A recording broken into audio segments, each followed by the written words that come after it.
Ladies and gentlemen, what an absolute disaster class of game week 1 for the FPL D-Units team. I tell you what, Palmer captain should have captained Reindeers. He's the only one in my team that is whole, which I just don't understand what's going on. Also, I don't understand what's going on here, why we're getting some more sound coming through on this.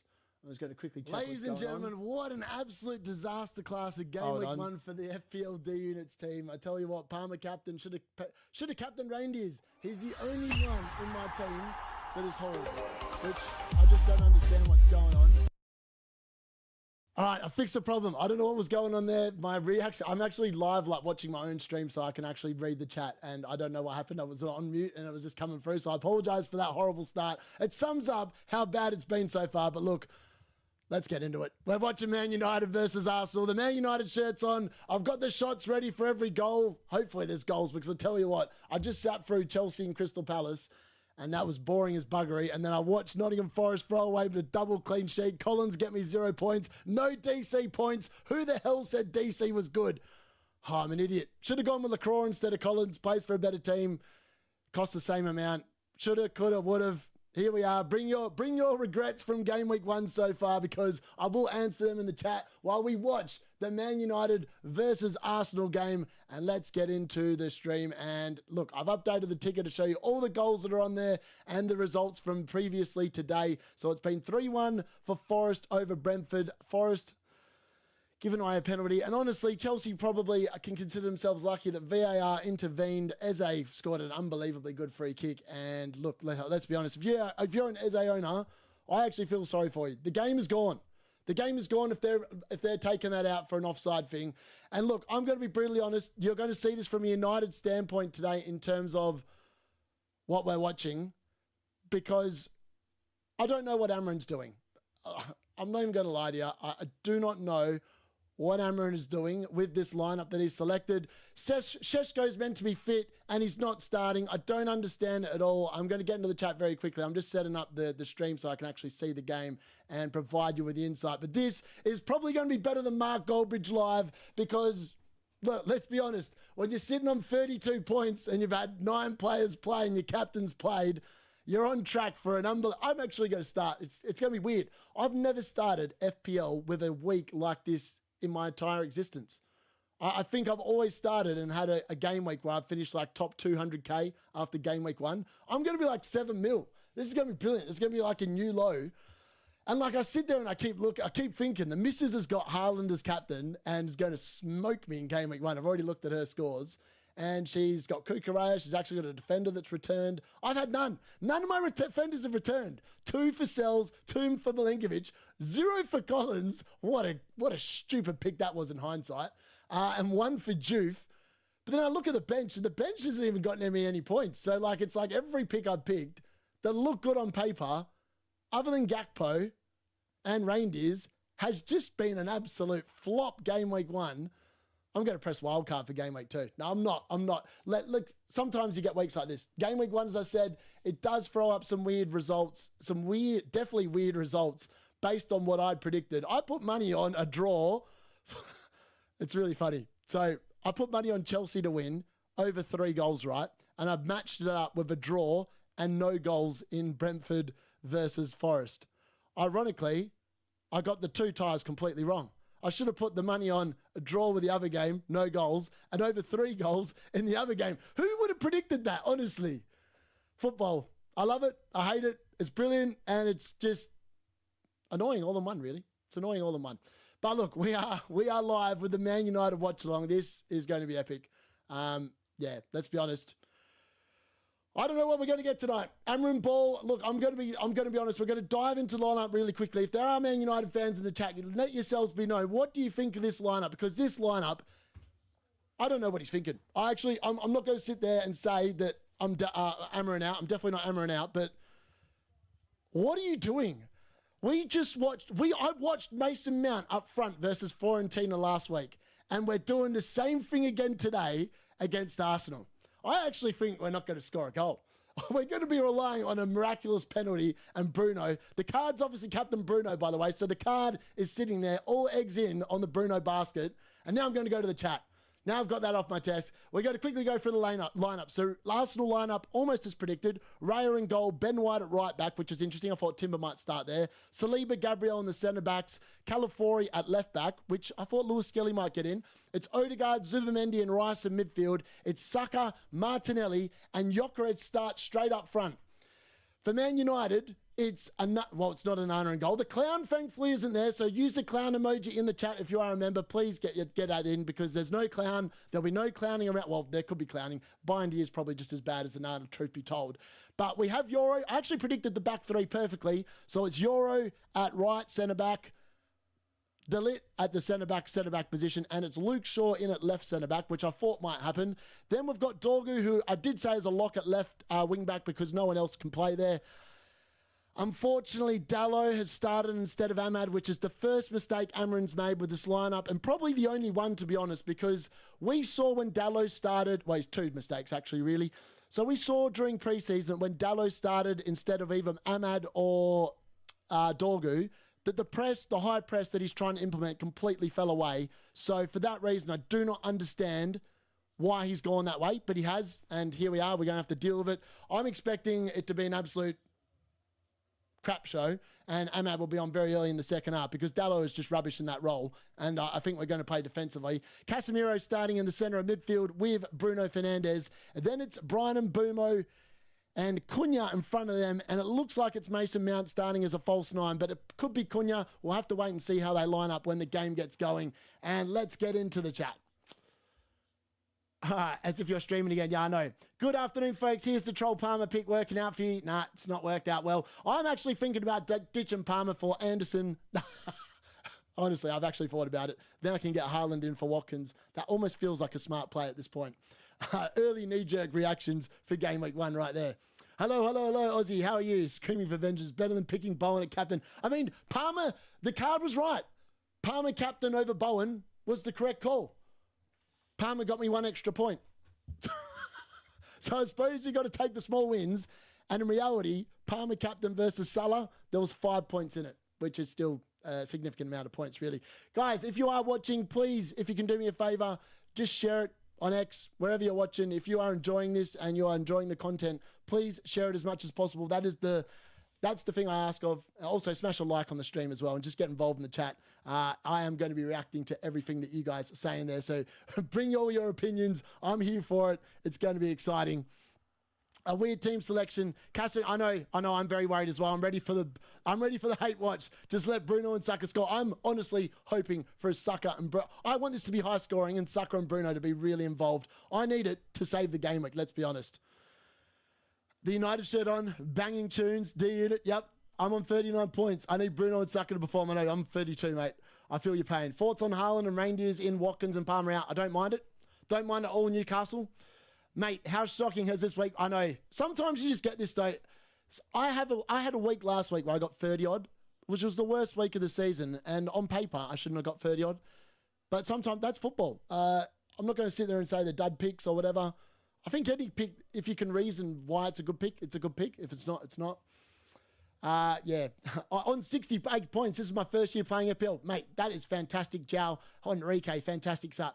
I might hit the wild card. Oh, I don't know. I feel like taking a hit's probably worth it this week.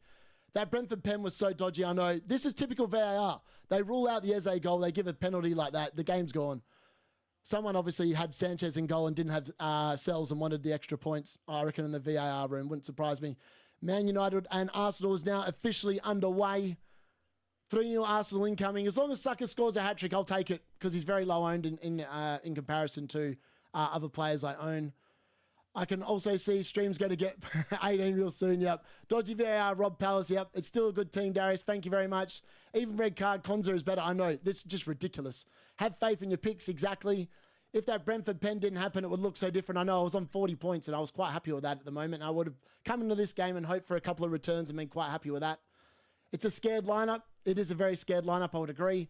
I need you to make a long-ass video going through all players, giving your opinion to calm my nerves. I will do that at the end of this video. I thought we had a chance until I saw the team. 100% Peter, I'm on board with that. Our mid is about to get bossed. I know Casemiro and Bruno just doesn't fill me with confidence. I feel like if they got Belieber, it would have been a really good move. Sounds fine to me. Oh, your sound is a bit low. Hold on. I can adjust that, actually. I think I know what you're talking about. Hold on. I adjusted that the other day. I'll quickly fix that for everyone. Let me fix that. Thank you for getting that in the chat. I can quickly adjust that. Aha, yes. That's because Peter turned my sound down from the pubcast last night. There we go. That should be a bit better. I should be a bit louder now. Hopefully that fixes that problem. Oh, Mbumo putting... Raya almost spilled it out for a corner, and I don't know what they're claiming there. Mount's claiming for some, and he wants a penalty already for Bruno, obviously. How do you plan to fix this team? I actually don't plan on fixing it. I feel like it's one of them weeks where it just didn't work out. I mean, like Bowen and Juve versus Sunderland, yesterday in the first half, it looked like they were both going to return. They both could have scored. They didn't. They get rolled 3-0. It looks bad. Forrest giving away that kind of a penalty, that's just unlucky, if I'm being brutally honest. And that FPL is a lot about luck. It is definitely a lot about luck. And this week, I just haven't had luck. Let's be honest. It's just been, it's eluded me this week. Absolutely eluded me. But I had Reindeers, so that was good. And I was hot on him. Gakpo was a right call over Wirtz. So, I could be 5 points extra worse off. But I suppose I'm 5 points better off. And the forward line is just unlucky. I mean, like Bowen and Watkins, I feel like most people expected them to return, even on the expected goals and like the betting odds and stuff like that. They were all high on it. Like all high on it.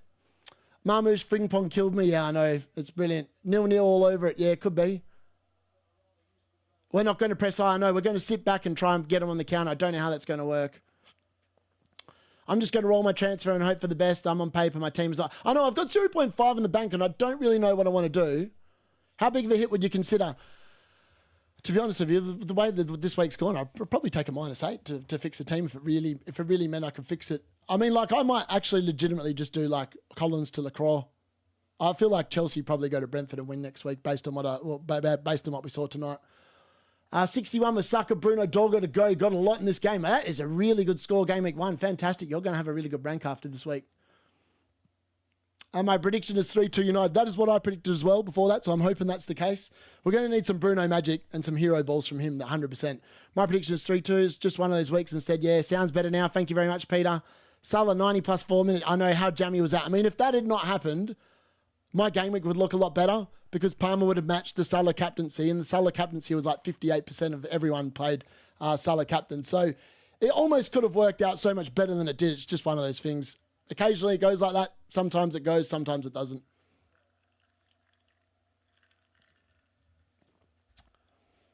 Cecil Levere. VJ, hello. What hit would actually be worth it? Depends on what you're moving for and what the fixtures are like. Again, the fixtures play that I went with just didn't work.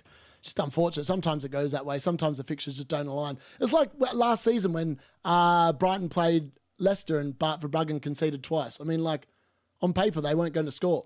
Like, they hadn't scored in 9 game weeks. Then all of a sudden, they scored twice against Bart Simpson. Just happens. Just one of those things. Villa and Chelsea started surprisingly slow. And I did say I was concerned about Chelsea starting slow. That was always going to happen. Yeah, I know. Exactly. And I feel like even though, I mean, like lots of people have the Anderson pick right, and I feel like a lot of people have Salah, but I do have Gakpo. I feel like a lot of even the AI picks, they pick forwards that haven't returned. Like, not many people pick Wood. Not many people picked Richarlison.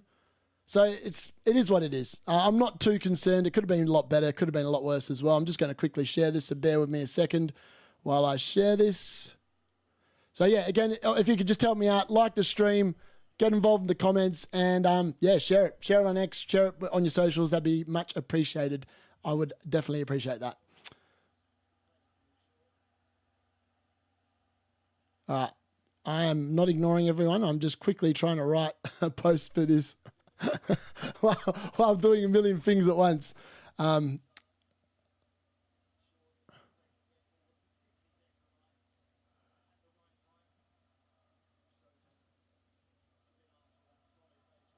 Plus game week 1 reaction. There we go. You can hear what I'm typing out. That might help everyone. Oh, it's one of them days. One of them days. Let's be honest. Man United are free and Mbumo. And Mbumo running in the bar. Oh, he's had a shot. That's a lame shot. That was never going in. Oh, hands up in the chat if you've got any Man United players other than Bruno in this game and starting on your team, not on the bench. So a lot of people probably have Dorgu, but they've probably benched him for this game. And do you have any Arsenal assets in this game as well? I am intrigued to know. I'm going to share that as well. We'll put that in the WhatsApp chat. There we go. All right. There we go. All right, that's that done. Quickly, let's have a look at the chat. And Burmo presses. So, I feel like Man United should do okay. I mean, like, it's going to be interesting. Big D, don't hit. Just calm. You got a good team. I know. Thank you very much, Amit. Great to see you in the chat again, my friend. Also, Amit, at the end, I need a couple of more moderators. So, if you can send me a WhatsApp message later on today, I'll add you as a moderator, Amit. I'm hoping you'll be a regular on the channel again this year. Which will be good for me. So yeah, please consider doing that. That would be handy. Just send me a WhatsApp message later, and I'll definitely action it. All right, Dorgel's a starter for me. Interesting. Got Saka and Bruno. I mean, like I saw someone yesterday that had 5 players in the Aston Villa Newcastle game, and 4 of them were defenders. He had Pope in goal, an Aston Villa defender, he had three at the back. So it was a Pope in goal. I'm going to say Livramento and some Aston Villa players. I was like, oh, mate, that guy's bold. Like, as if that's going to come in, and it did. 0-0. I mean, who would have thought that's 0-0? That game's always one-sided normally. Dorgu! Oh, nah, miles off. That would have been a screamer. That would have been my typical week summed up. Dorgu with a 30-yarder into the top right-hand corner, sitting last place on my bench. That would have summed up the game week almost perfectly. Also, thoughts on the ticker. I think I've got every result on there that's happened so far this week. Let me know if that makes sense. I feel like it looks pretty good. I feel like it's coming out at a pretty good speed as well. So I'm intrigued to know what people think of that and whether that's helpful for people that are joining the stream. And hopefully I'll have the scores like that. I don't know what I'm going to do on the Saturday watch-alongs when there's 5 games, because I'm going to have to make those boxes smaller. But we'll get to that when we get to it. But, yeah, this week it was pretty easy. 3 games on Sunday, 3 games on the watch-along. It worked out pretty well in the end. I got Saka and Bruno, yep. Like it. Man U have started pretty decently, I agree. Jokres just got bullied off the ball. I know it's not Portugal anymore, that's for sure. Pigeon, valid pick. You know, the funny thing is my draft team's doing better than my actual team. I drafted the Pigeon in FPL draft, and he got 13 points. Also, there's no captaincy pick there, so I feel like I'm not getting butchered by the fact that I've picked a dud captain, which is quite nice as well. 2-2. Bruno and Saka, yep. Thorgo had a crack at it. He did. Wow, that's a big drink. It is. It'll keep me going for the game. I don't want to have to sit there and get up off the stream, so I feel like I'm going to pace myself quite well. Obviously, if there's goals, I've obviously got the shot glass ready to go as well. I did promise that today, any goal that goes in, we will be doing a shot live on stream to celebrate. Hopefully, Man United scoring. Otherwise, I'll be drowning my miseries with a shot if Arsenal score. But the way that Man United have started here is definitely promising. I feel like Šeško on, we'd look a lot more threatening, though. I feel like Mason Mount in the forward line just doesn't feel overly good. Let's be honest, he's just not... I'm unsure which way that's actually meant to be working, really, if I'm being brutally honest. But here we are. Oh, Mason Mount with a defensive contribution. Great tackle there. Hope everyone noted that one down in their notepads. I feel like Mason Mount could be on for 12 contributions in this game. Everyone let me know if you've got Mason Mount in your teams. 6 mil. What an absolute bargain. He is 6 mil, I think. Imagine if he scores and gets defensive contributions, gets like a 15-pointer or something like that. The game's gone if that happens. Absolutely gone if it happens. My mate, Captain Callum Wilson, for a huge 2-pointer. Woohoo! Impressive drink you've got there. I know. Ironically, I actually stole this glass. I don't encourage stealing, by the way. But when I was on holiday this year at snowbombing, when I was in the top 1K last year and I felt pretty good about life, I took this as a memento that I was top 1K at the snowbombing festival. And I thought, this will always live long in life. And if I'm going to do a live watch along, I'm going to have a drink, I'm always going to use the glass where I was top 1K at the time in the world. It's actually really heavy. That glass weighs about 2 kilos, I reckon. Probably a little bit more with a drink in it. I got João Pedro for Wood 5 minutes before. Oh, that hurts. Start the Kuiper over Munoz. Yeah, I know. That's rough. That's rough. There's a lot of rough things that have happened this week, let's be honest. It's always going to happen game week 1. Game week 1 always throws out some weird results. Reindeers is the only player that has returned for me so far. Ditto, pretty much. Just as I was thinking about a Forest clean sheet for my... I know too many people were like, double Forest clean sheets coming in. I was like, stop saying it, stop saying it. They're going to give away a penalty or something. And guess what happened? They gave away a penalty. Sheshko, Ahmad and Dorgo on bench for bench boost on my differential team. Oh, that's rough, Peter. Did Bruno hit DC yet? I don't know. We'll have a look at that. Someone keep a track of the DC for Bruno. I reckon he's on track to get 12. He'll probably get it the way... If he's playing in centre mid, I think he's going to get it more game weeks than not. I had lost 15 points from Sangari. Yeah, I know. And 4 points from Ping Pong. Oh, I know. It's so annoying, isn't it, Amit? I would have had 100 points. Mad. What is your team, by the way? Let us know in the comments what your team is. Gravy Dave, Jao Pedro, the troll is back better than ever. He certainly is. Also, Lewis Harlan and 8 Nori got bonus over reindeers. That is an unbelievable travesty, Spidey. I want to know how you can get a goal and an assist in a game and you don't return, like with any bonus points. In what world does that happen? Like, in what world does that actually happen? I'm not sure. Not sure at all. Euro 5 DC. I said Euro was a good pick. I said he was a good pick. I felt like I almost wanted to get Euro over Dorgu because I feel like Euro's nailed every single week because they need his speed in the team and he's young and he's actually a quality. He's probably our best defender. Oh, there it is. Bindia with an absolute mare. Arsenal have scored and it's just crap defending all over again. It's a Calafori header. It is a goal. We have learnt nothing. We've learned absolutely nothing from last season. We are still unbelievably rubbish at set pieces. Bindia, an absolute mare. If you're a channel member, put the clown emoji in the chat because that was a clown. It might as well have been a Nana in the goals then.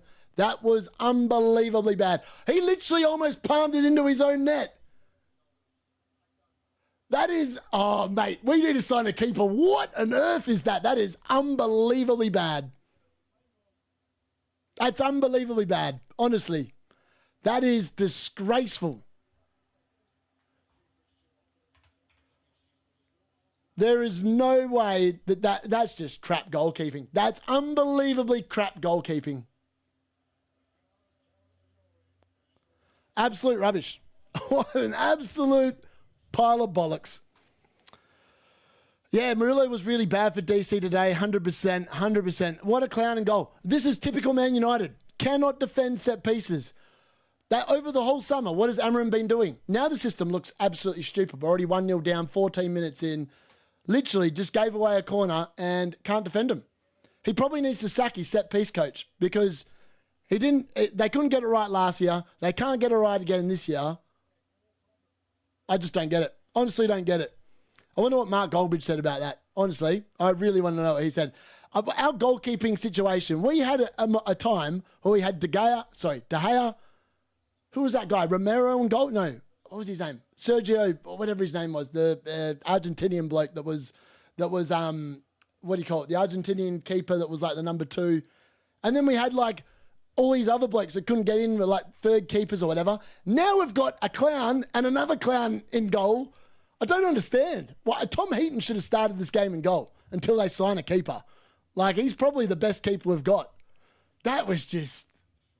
that was like a gift to Calafori. Honestly, that's just criminal. Absolutely criminal. Well, there we go. That's 1 goal for Arsenal. Thanks to the goalkeeper. If ever there was a player we needed to sign, oh, here we go. Good ball in. That's got to be a push in the back, surely. It's a free kick just on the edge of the box, and it looks like Gabriel. No, not Gabriel. No, it's not a card. I thought he was going to card someone. He didn't.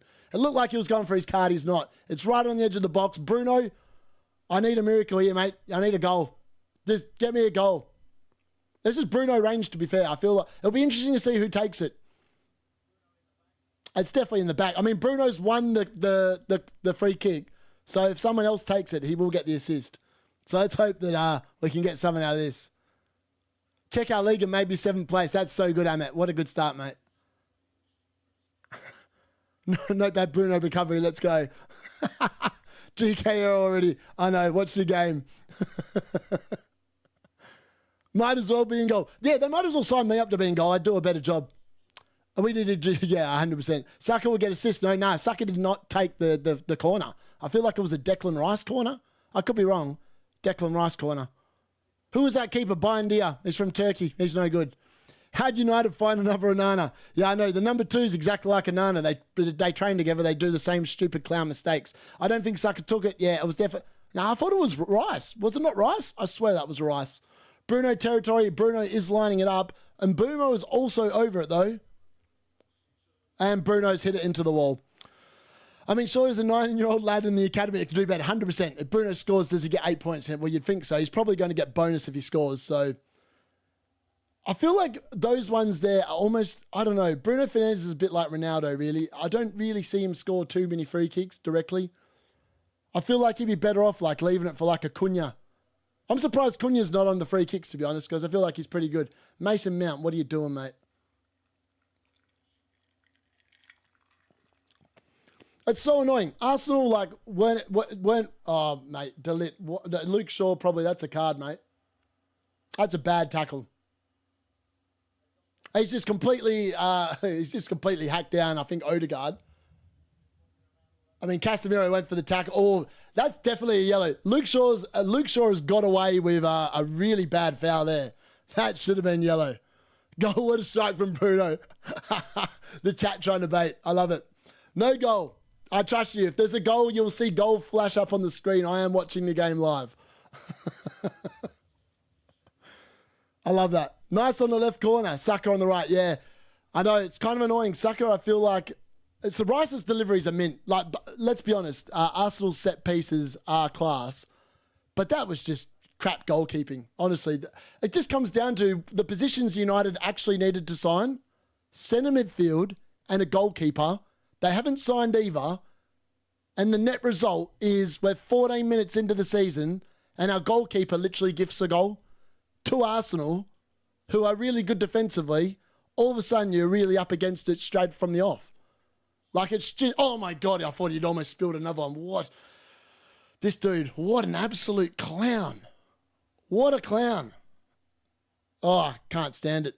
It's just annoying me already. It's just a clown and goal. Clowns and goals I just can't get behind. Also, there was a goal, so we're going to do a shot. I did promise that would happen. Now we're doing some dicey passing out from the back. What are we doing? I used to say this last year about Ten Hag's team. What is the plan? It looks like whatever plan he cooked up is already off to a stinker.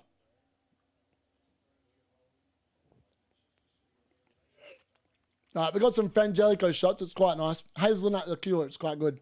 Hopefully this soothes the disaster that's been my game week. There we go. I hope Saka ain't in for a Parma game.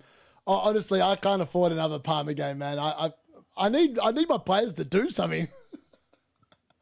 They've all sucked. On paper, they all looked really good. But this is the problem in game week 1. Normally, I pick like some good players, and I feel like that was the risk not going on Haaland. That's why I really wanted Haaland, because then I would have captained him if I had him. I still felt like he was the best captain, and he was. So far, well, he has. I think there's people actually that might have outscored him in the games. Yeah, there has. Like Ballard got 17 points, I think, as a defender. Oh, he's offside. Calafuri's offside. It's okay. But yeah, I would have had Haaland. I would have captained him. I would already be 9 points better off. And I'd probably be an extra 11 points better off from having Haaland instead of like either Watkins or Bowen.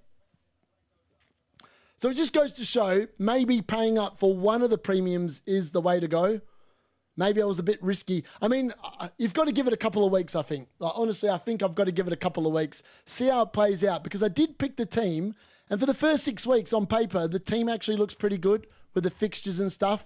Maybe I've just had an abnormal game week and it's going to even itself out. I mean, there's every chance that next week I could get like 100 points and all of a sudden it looks fine. Bruno with a nice ball, but it doesn't quite find him. Boomo. That's unfortunate. I mean, Bruno's looked okay. He's playing that midfield role, but I think the way Amram Ball's actually meant to work is that the centre midfielders are actually meant to be like playing as forward players. So the centre back, like one of them, which I think is actually meant to be Euro, is meant to step into like the pivot spot to then aid the midfield out when we don't have the ball. I think that's the idea behind the way Amram Ball is meant to work. I hope so, yeah. Did you say Wood was finished? I did, Stephen. Honestly, yeah, I'll hold my hands up. Wood scored 2 goals. Well, the second one was a high XG chance. But the first one, he scored off a 0.07 XG chance.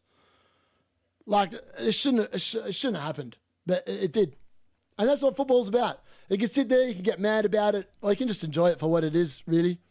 And I prefer to enjoy it for what it is. I'm happy for anyone that has him. And I'm not angry or disappointed that I don't have him. FPL at the end of the day is a game. So, I mean, realistically, 11 million people play this game. The honest chances of winning a prize from FPL, you've got to finish in the top 20 to actually get a prize. Probably not going to happen, let's be honest. But it's all about having fun. And like when your players are on a heater, it feels amazing. When your players are on a stinker, like a lot of mine are this week, you just got to take it with a pinch of salt. Don't get too disappointed about it. Don't try and think too much about it. And the best way to deal with that is just take the piss out of yourself, really. It's my best, honest advice. Literally, just don't think about it, and you'll be sweet. Oh, Rayo with an absolute mare. Mateus Cunha closed him down. I dare say that looked very close to a foul in the box. I wonder if VAR will check that. Oh, no, it's not a foul. It's not a foul. It's just coming together. But Cunha literally almost stole it off David Raya. That would have been epic. I got Haaland and Salah, triple City and triple Liverpool, 70 points, simples, yeah.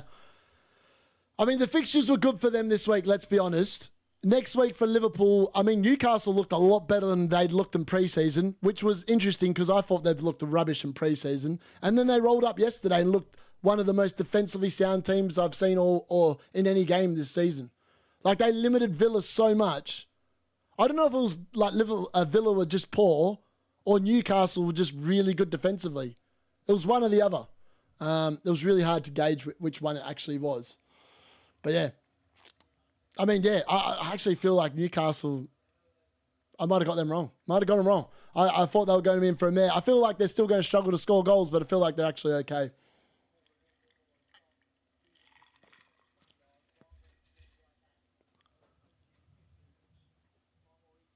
Thinking hard for Palmer. I mean, yeah, it's honestly, I've actually looked at it. I hate to say it.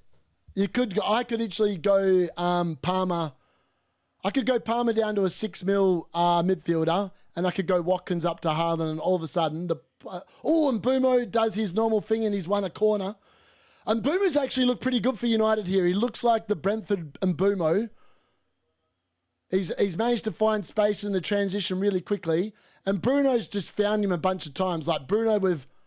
Actually, it wasn't Bruno. It was Casemiro with a hero ball into Mbumo. And he just did his normal flick inside.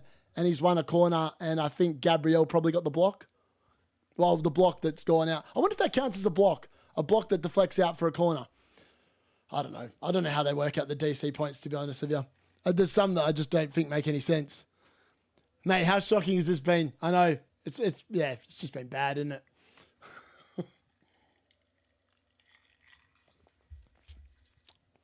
I mean, I'm in a lot of mini leagues with prices. Yeah, fair.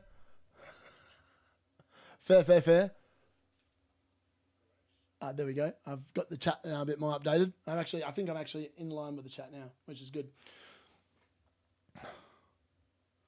This has definitely been an interesting game. I want to know if it gets to halftime and it's like 1-0, whether Amram will just bring Sheshko on at halftime, and whether he brings Ahmad on. I have not seen Dallo in this game at all.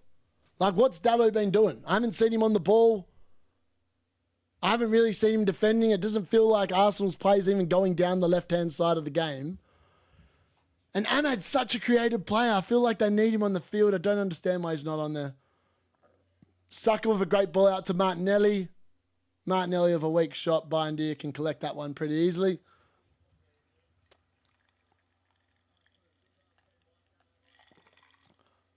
What's the ref doing now?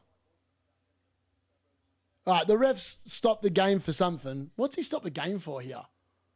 He's telling Gyökeres off, I think, for blocking the keeper, but then he's not carding him. Why stop the game for that, man? Just carry on. Tell him when there's a break and play. Now he's stopped the game. It just wastes time. I don't understand that at all. Milinkovic 8 DC last match compared to Murillo 5. I mean, neither of them got 10, which is just sucks. I needed something from my defence. I got absolutely crickets. I feel like my defence was very similar to last year's. There was a lot of weeks where I got 6 and then a lot of weeks where I got like 20-odd points. It's either famine or feast. And today it was famine. Dallo. That's why Dallo's crap. Dallo gets played in by Mbumo and can't even get a decent cross into the box. Why is he playing? And he's offside too. Like, look at this. How hard is it to stay on side and get a cross in? Oh, I just don't like Dallo. I don't understand why he's in the team. I do not understand why he's in the team. Ahmad should be in the team. Dallo should be on the bench. And he only gets games when we're in Europe, which we're not in this season. Play him in the Carabao Cup. The dude is crap. He can't attack. He's no good going forward at all. I actually feel sorry for Ahmad. I don't understand how Dallo gets a game over him. And Dallo is apparently in the leadership group. It's because he's bloody Portuguese. It's disgraceful. He's no good. Absolutely no good. He's just rubbish. I don't rate him at all. Don't understand why he's playing. Yeah, I know. The same Dallo that rinsed Trent. He's literally no good. I think it just showed how bad Trent was that game. Wow, that's really clever from Mount Nat. He's released Dorgo into space, but there's no one getting forward. There's like 7 Arsenal players back. Dorgo's actually done really well there to hold the ball up. Oh, here we go. Dallo's making another run. And boom over ball in. Dorgo with a head clash there. Bruno's thinking about fouling Saka 100% here. Oh, that's a tackle. That's got to count as a tackle. Oh, maybe he got a second tackle there. Maybe that's 2 DC points straight off the bat. Who knows? I'm counting them. Surely I've got my notepad out. Where's my notepad? Chalk them up. I swear they were both DC points. How many points does Bruno have DC-wise at the moment? Let me have a look. I feel like he's got a few. On Mbumo. And Mbumo's actually looked pretty nice in this game. That's surely got to be a tackle there for Bruno again. Probably not a ball recovery. Let's have a look. He is on... Where are we? Hold on. Refresh that. What's he on? He's got to be on a few already. He's been charging around like an idiot. He's on 3. So not actually that many.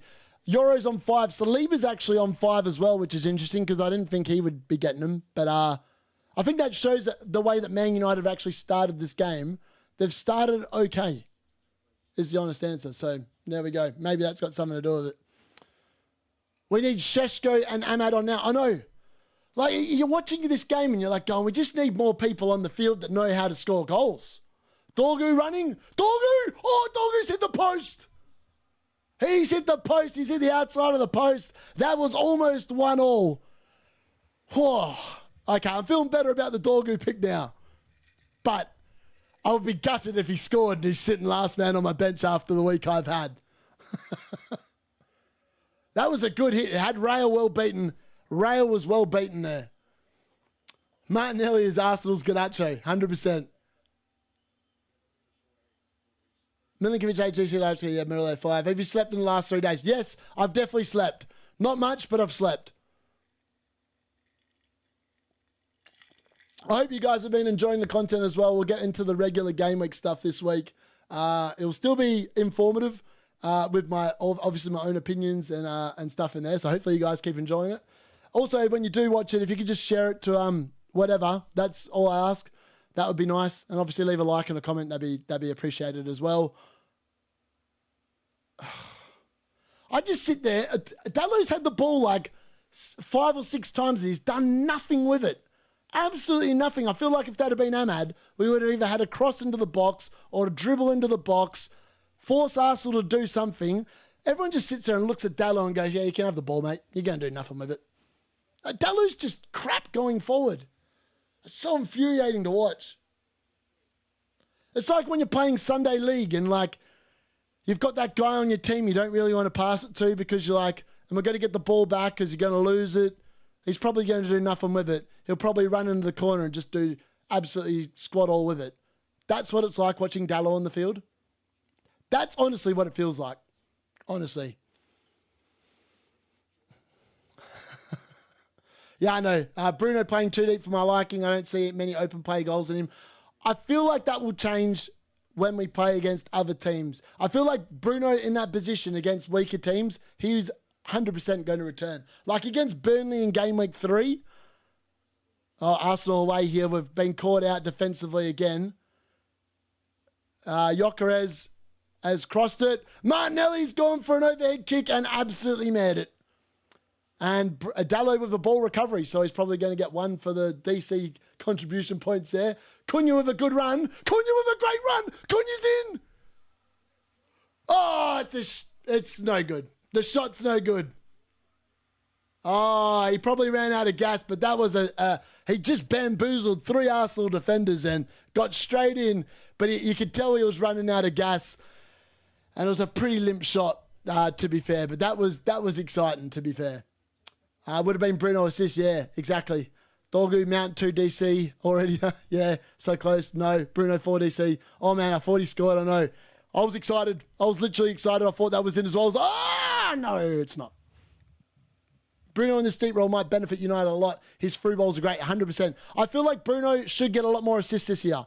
I feel like he'll be a lot more than 12 assists this year. Laughing my ass off, Matt Nelly. Not starting Ahmed and Sheshko is criminal. It is. Screaming for vengeance, 100% is criminal.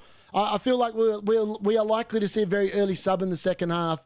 Dallo will be the one coming off. Ahmed will be 100% the one coming on. Cunha, he just didn't have the speed. It's like he got there and he was running out of gas. He just didn't have enough gear to get into that set position for a decent shot. I mean, that would have been some opening to his Old Trafford account if he managed to finish that up. He just couldn't do it. All out, 71 points. Could have been so much more. Eze and Minte both getting goals disallowed. Happy enough, no. Andrew, mate, I'd be very happy with that. Bruno! Oh, no, it wasn't Bruno. It was Cunha. Sorry. Cunha with 2 shots now. Another shot from outside the box, but it was a pretty comfortable one again, straight at Raya. Nothing too concerning there. I mean, Raya's actually probably on for some bonus because he's actually made a few saves.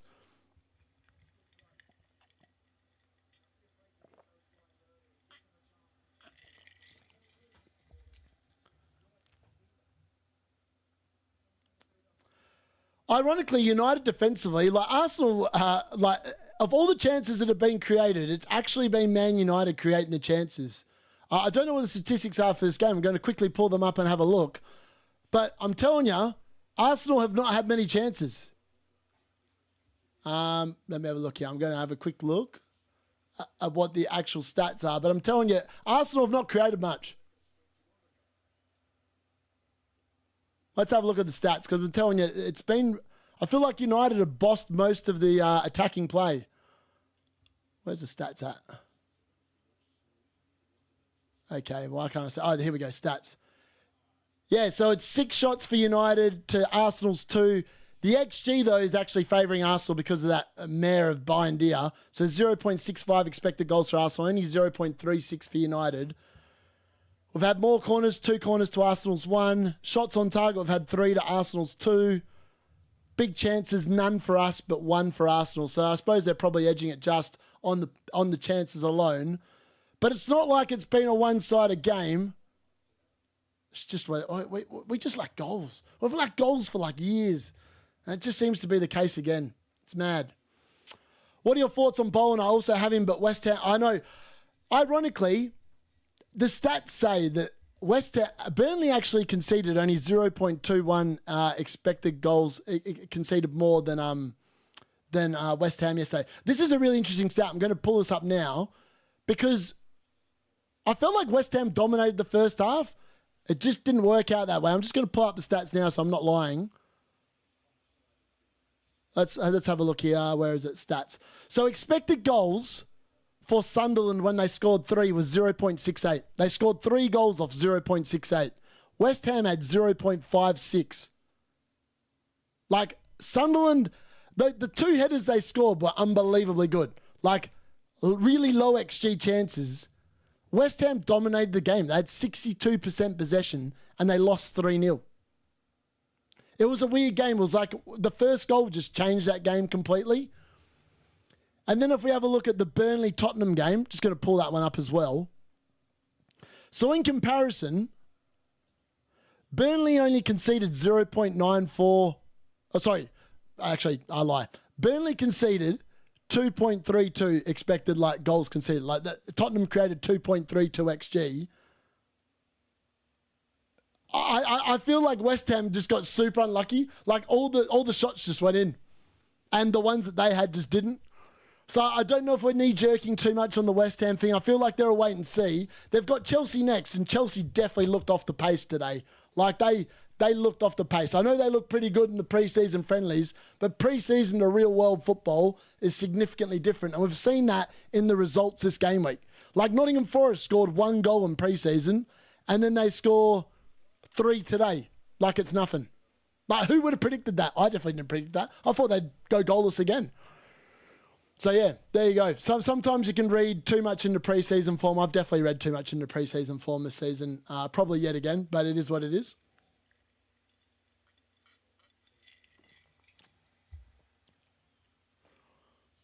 Bruno? Oh! No, it was Cunha. My bad. I keep getting confused. I feel like Bruno was numbered. Bruno and Cunha on the screen I'm watching look very similar. And Casemiro's just... How's that not a foul? Bruno? Oh. Cunha? No. I don't know what's going on there. But I thought it was going to be a goal and it wasn't a goal. Cunha did some magic and I thought it was Bruno. And then Casemiro looked like he gave away a yellow card foul. It wasn't called. And then it broke to Bruno. Then it went to Cunha. And it was another save from Raya. That was a great touch from Raya. I don't know if that was going in, but that was a good touch from Raya to prevent that from sneaking in at the back post. Whoa. That was pretty... yeah, I don't know. I feel like we've been unlucky. I feel like we're unlucky to be 1-0 behind. All right, let's go back to the chat really quickly. What are your thoughts on Bowen? 45 points right now with Bruno and then Tarkowski tomorrow. I reckon early wildcard is in order. Think having Salah was a mistake. Went Sells, Murillo and Williams. So when Brentford scored, I know. I was the same. I could have lived if Forrest had kept the clean sheet. I wouldn't have felt as bad. But when that penalty got given, man, I saw the replay and I feel like VAR just owned Sanchez and they don't own Sells because that's what those two decisions felt like today. They just felt weird. Really weird decisions. Hey, D. Had Cunha for weeks in my draft before changing to Bruno. Looking at how deep Bruno is, wondering if Cunha may be a better pick going forward.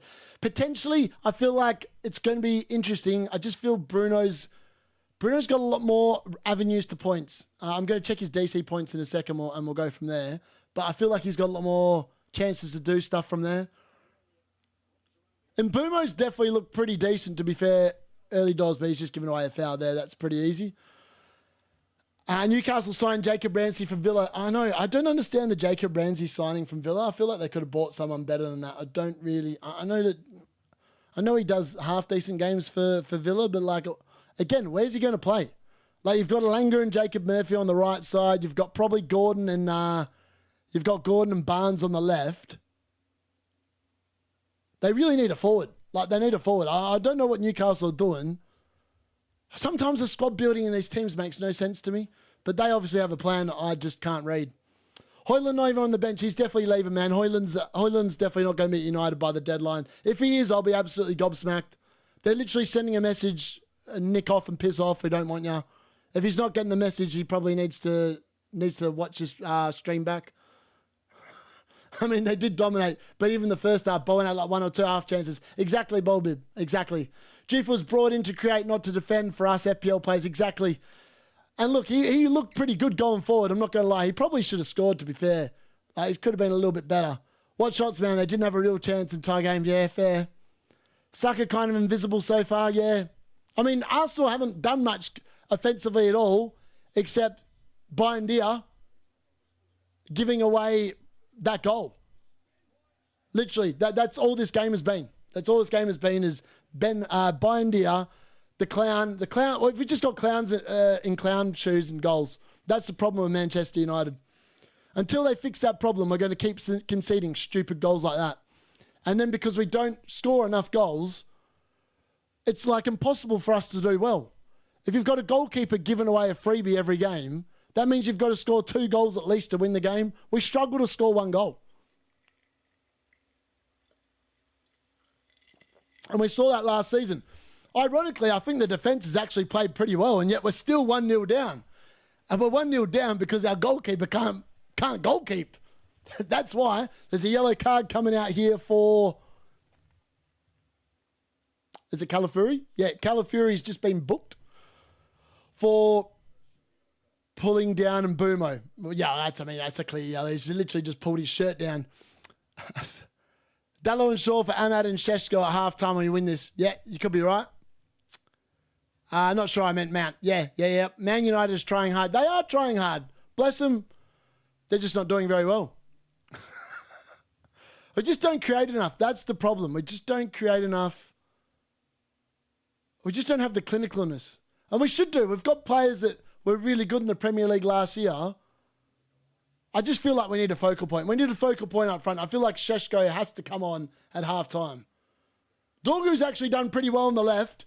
Again, he's passed it into the middle of the goals there. There's no one there. There's no centre forward to aim at. It really needs to be sorted. I still can't believe it. Bruno, 6 out of 12. There we go. I told you. The dude's going to get those 2 points. I should have captained him. The card captain Bruno. If Bruno gets an assist or a goal, he's probably going to get a 10-pointer. 7 now. Yeah. He's going to rack him up most games playing in this role. He runs everywhere. That's the thing with Bruno. He literally runs until... That guy, he must feel so sore the next day because he must run so many Ks in these games. Oh, Mount. Oh, Mount to Dorgu. Cunha. Mount. Nothing. Block. I think Saliba must be close to 10. Saliba must be close to 10 DC points, I reckon.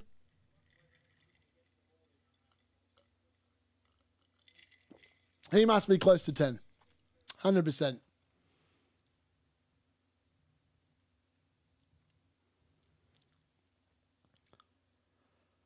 This is what like my pain has come back to life today. Man United, bringing back the Sunday pain. I hate Sunday games. They literally set me up for like a fantastic Monday at work. Especially when United just ruin the weekend. Normally last year I had FPL to like correct the United nonsense, and this season started with FPL nonsense and Man United starting. Well, you never know. Second half we could turn it around, but at the moment, Mbumo with a cross that looks Mount. Okay, I suppose that probably counts as a shot and a David Raya save. David Raya must be close to like 3 saves now, I reckon.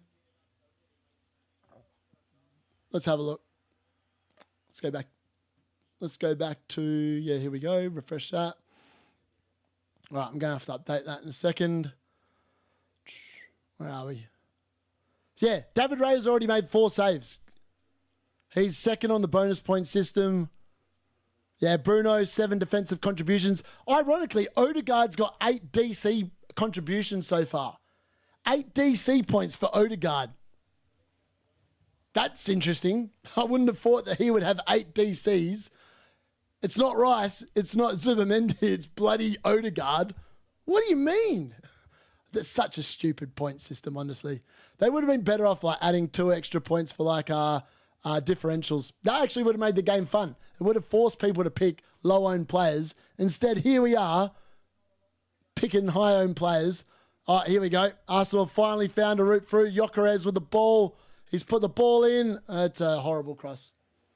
Must think he's still playing in Portugal, I reckon. I mean, I haven't seen anything from Gyökeres that says we should have signed him so far. So that's a good thing. At the moment, I'd say we haven't wasted 50-odd mil on someone that is going to make our team any better. He hasn't looked all that at the moment. Obviously, it's early doors, and it's his first game in the Premier League, but I haven't seen much to suggest that he's worth it at the moment. Having said that, though, I didn't see much from Watkins yesterday either to suggest that he's worth it. So, Cunha's going to get a yellow card for that. He's just kicked the ball away for no reason. Oh, did you just blow half-time? He just blew half-time. It's all right. He's just kicked the ball away because it's half-time. There we go. Half-time, it is 1-0 to the Arsenal. 1-0 to the Gunners. That's very familiar from the 90s, where it always used to be 1-0 to the Arsenal. It is 1-0 at half-time. Thanks to a clown moment in goal by India with an absolute howler. Gifting Calafiori the easiest of tap-ins with his head at the back stick. Literally, he couldn't script it any better. Man United again paying for the fact that we have goalkeepers that are better off being in a circus than being in goal for Manchester United. Those are the facts. That would have been so good for my sub. 1% Maendo and Adringa punt. Yep. Cunha and Mbumo changed this United team's life. I mean, Cunha and Mbumo have actually looked pretty good at half-time. I'm not going to lie. They've actually looked the best two players on the field for Man United, I would suggest, Mbumo and Cunha have actually looked pretty good. They look like they need Šeško instead of Mount, though. Let's be honest. Surely it doesn't take long for Amarin to change it in the second half. Surely it doesn't take long. If it takes him more than he's got to have him on before 60 minutes. He's got to have him on before 60 minutes. He's got to have Ahmad on at half-time for Dallo, honestly. This game's definitely there for the taking. It's just a matter of whether Amarin's going to be bold. It looks like Arteta's set Arsenal up very defensively today. They've barely looked that good attacking. They've only had a couple of really threatening attacks in that half. Yeah, it's definitely there. It's definitely all there to play for. Definitely all there to play for in the second half. Couldn't agree more.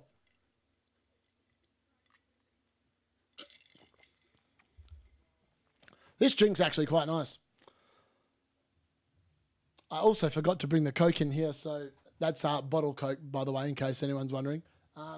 So I can pour another rum and Coke if I run out. I may have to quickly go and nick the bottle of Coke out of the fridge, potentially. I don't know how long. I mean, in fairness, that might actually last me the second half, but I'm not sure. I feel like a lot of it's actually ice in there, which is why it's going down quicker than it probably should be. Dorgu needs his credit. I'm happy with him despite my woeful start. Yep. I actually think Dorgu will look pretty good next week against Fulham. Dina, I pretty much picked the same team as you and I'm worried. How are you feeling? Yeah, I'm concerned that I'm going to be about 40. Well, honestly, the person leading FPL, I think the top score this week, I looked before. Hold on. Bear with me 1 second. The top scorer this week obviously played a chip. So you've got to take that with a pinch of salt. I wouldn't be concerned too much until you've got to game week 19 about your team. I mean, like last year, when I got to game week 19, I was very close to, I think I was inside the top 10K by game week 19. It's weird though, because you've got lots of chips this year, so you've got to factor all these things in. So like this week, honestly, I'm literally just above the average. It feels bad, man. I'm actually probably going to be below the average. If this game finishes the way it is at the moment, I'm probably going to be below the average game week 1. And on my head, it makes no sense, right? Like, how has this team performed so badly? Sells 2 points, Juve 1, Milenkovic 2, Collins nothing, Gakpo 7, which is the one that I was kind of concerned about, and he got 7. At the moment, Saka 1, Reindeers 10, Palmer is captain 6, Bruno 1, Bowen 2, Watkins 2. I've had one player return this week out of 11 players. And like reality, you tell me how that team only has one player return out of 11 players. Like that is just, if that is not unlucky, I don't know what unlucky is. Because like all of these players on paper had decent looking fixtures to start with and none of them did anything. Like none of them did anything other than Reindeers. And I said that the Reindeers was going to be pulling the D-Unit sleigh. I wasn't wrong. He's the only one that bothered to show up in game week 1. The rest are still on holiday. They didn't get the memo they needed to show up for game week 1. I mean, it is what it is, right? You just gotta wear it and grin it and live through it really more than anything else. But it feels bad at this moment in time that I'm sitting there looking at this mob of players going, wow, you all suck. How did I end up picking you lot? I don't know. I actually don't know. I mean, I look at it. I'm not going to lie. I'm actually going to have a look. Bear with me 1 second. I'm going to have a look. I'm going to have a look at how the Cards team is going in comparison to mine. Because I feel like that's actually a worthy comparison at this point. Because, let's be honest, my team has sucked. And I'm pretty sure the Cards team at least had a defender that kept a clean sheet. So I'll have a look. Right, we're loading the Cards team. The Card has got... Okay, the Card's doing about the same as me. Oh, hold on. It's going to get De Kuiper off the bench for 2 points. Okay, the Card had Kukurea, and it's got Bruno captain. So if the Bruno returns in the second half, the Cards team's going to beat me. Ironically, my missus the other day is beating me. How unbelievable that. She never played FPL ever. And she's literally beating me in game week 1. Because she picked Haaland and captained him. Because I said he's probably the best captain this week. And we put Haaland in her draft. And yeah, she's smoking me. I'm going to pull up her team and have a look what her score is. But it's pretty brutal. It's pretty brutal what her score is. Let me have a look. Let's have a look. So she's on... Where is it? She's on... where's the leagues? Here we go. Also, I'm going to be beaten by my best mate as well. I'm not going to hear the end of this. He's actually beaten me because James kept a clean sheet. So he had a difference compared to my team. He had Palmer captain as well. He had João Pedro instead of Saka. So I need Saka to do something in the second half or else I'm cooked. And he had James and Tarkowski and Williams instead of Milenkovic, Collins and Juve. And ironically, he's going to beat me because his defenders actually did more than mine. I actually can't believe it. It's just unlucky. It's just unlucky. But my missus, she's on 47 points. 47 points. All out. Actually, she's not all out. She's got Bruno playing as well. Actually, she's on 48. So Damsgaard didn't play today. I don't know why he didn't play. So she's going to get Esteve off the bench, ironically, instead of Strand Larson, which is weird. So yeah, she's going to get Esteve off the bench. So she's on 48. And if Bruno returns in the second half, she'll be on a fairly decent score. She's going to smoke me by about 20 points. And she's never played FPL at all. And she's beat me by almost 20 points. You couldn't make that up. You couldn't make it up. Dog, it is his credit. I'm happy with it. Yeah, that's not lasting the second half, surely. To be fair, Sells wasn't far away from kicking that penalty out as he dived. I know. I was actually sitting there when I saw the penalty. I was like, if Sells saves this, man, it might save my game week. And he didn't. And then it just ruined my game week completely. I think Arteta choosing attacking right back and left back in Calafiori was silly, and he clearly underestimated United. Should bring on Skelly and Timber and play more defensively. He probably will CT. Don't look at the card. I know the Card's calls actually this week have been mint. Like, honestly, I'm going to go back to the Card's calls, the ones on stream. It picked Haaland over Salah. Haaland smoked Salah. It picked Pedro Porro over Munoz, and Pedro Porro obviously scored more than Munoz because Munoz got booked. It picked Reindeers over Anderson, and Reindeers obviously outscored Anderson. Like, Kudos obviously got 2 assists, and you would think that he's probably going to beat Ndai. At the moment, it picked Wirtz over Bruno, but that's still up for debate in the second half, but they could equal a draw. I mean, the Cards calls in that video, honestly, I don't think it's got one wrong yet, which is unbelievable. It said Milinkovic over Murillo. It didn't matter. They both ended up on 2 points. It's mad. I should have just followed what it said. Honestly, sometimes the card just knows better than I do. Sometimes it's just pure chance. Pure chance, pure luck, and you get lucky. Let's be honest.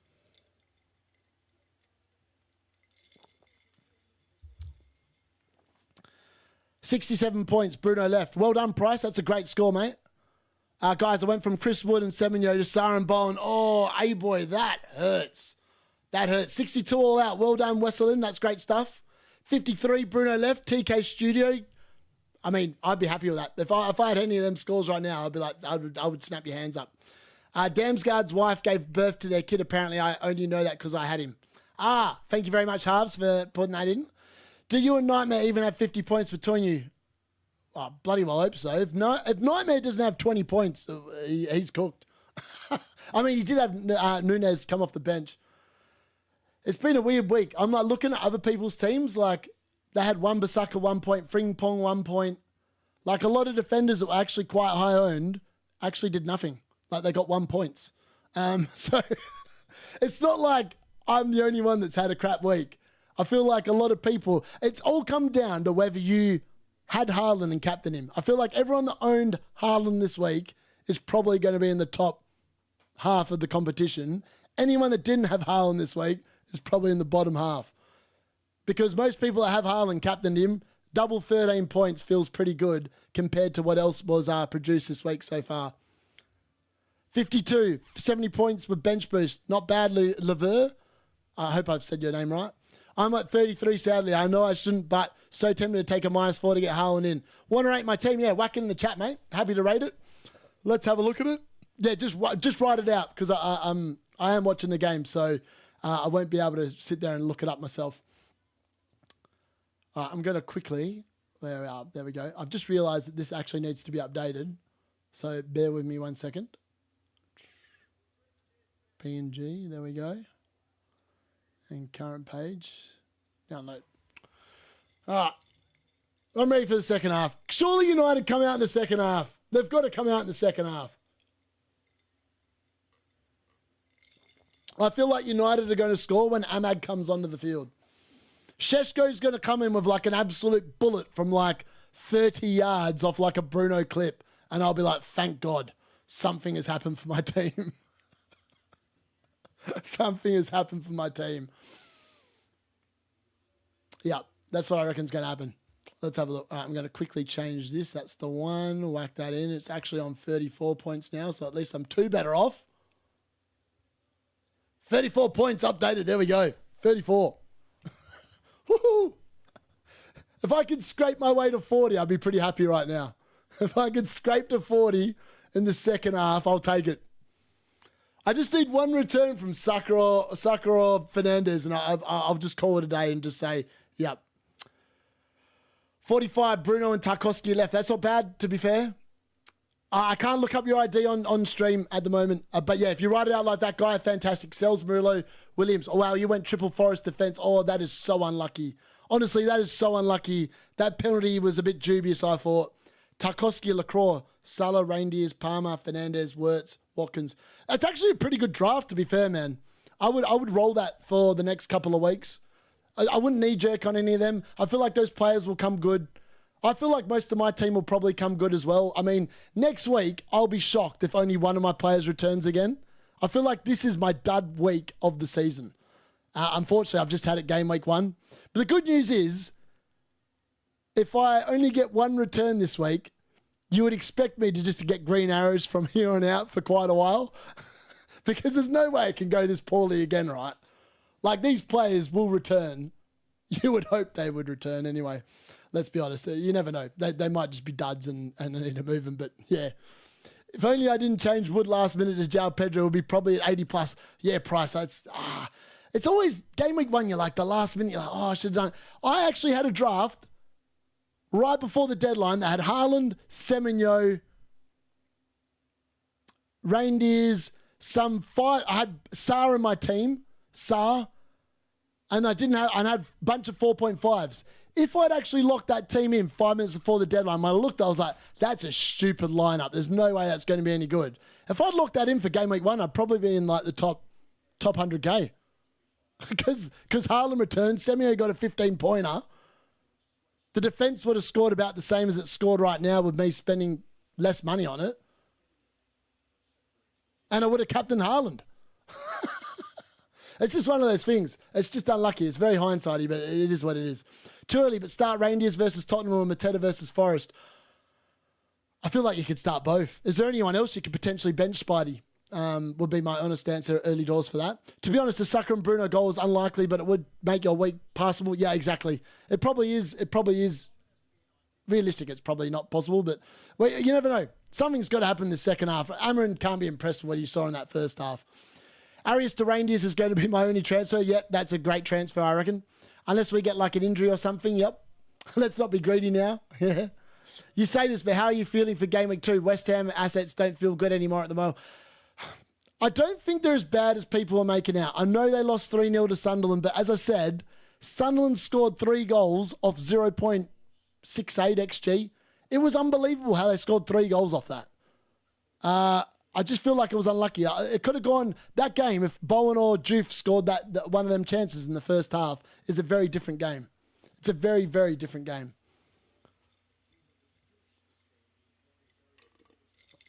A-Boy True, yep.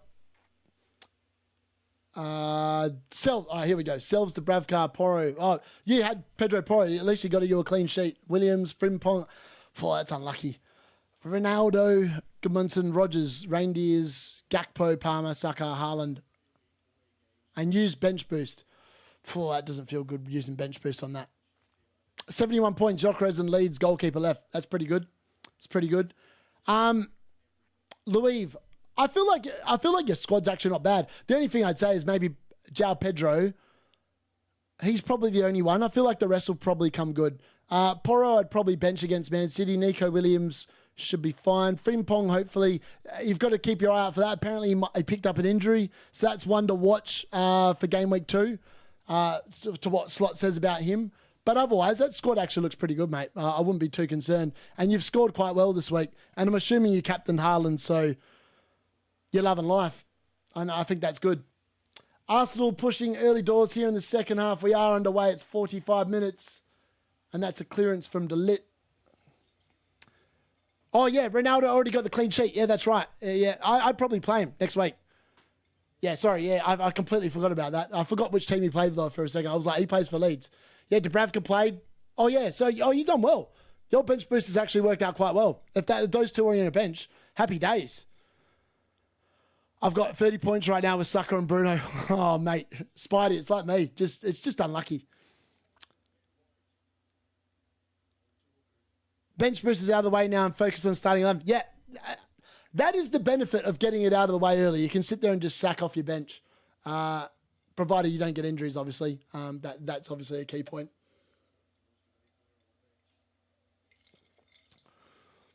Let's see how we go second half. It's got to improve. It's got to improve, surely. I wonder how long it takes Amron to make a change here. Surely it won't take long. Surely it won't take long.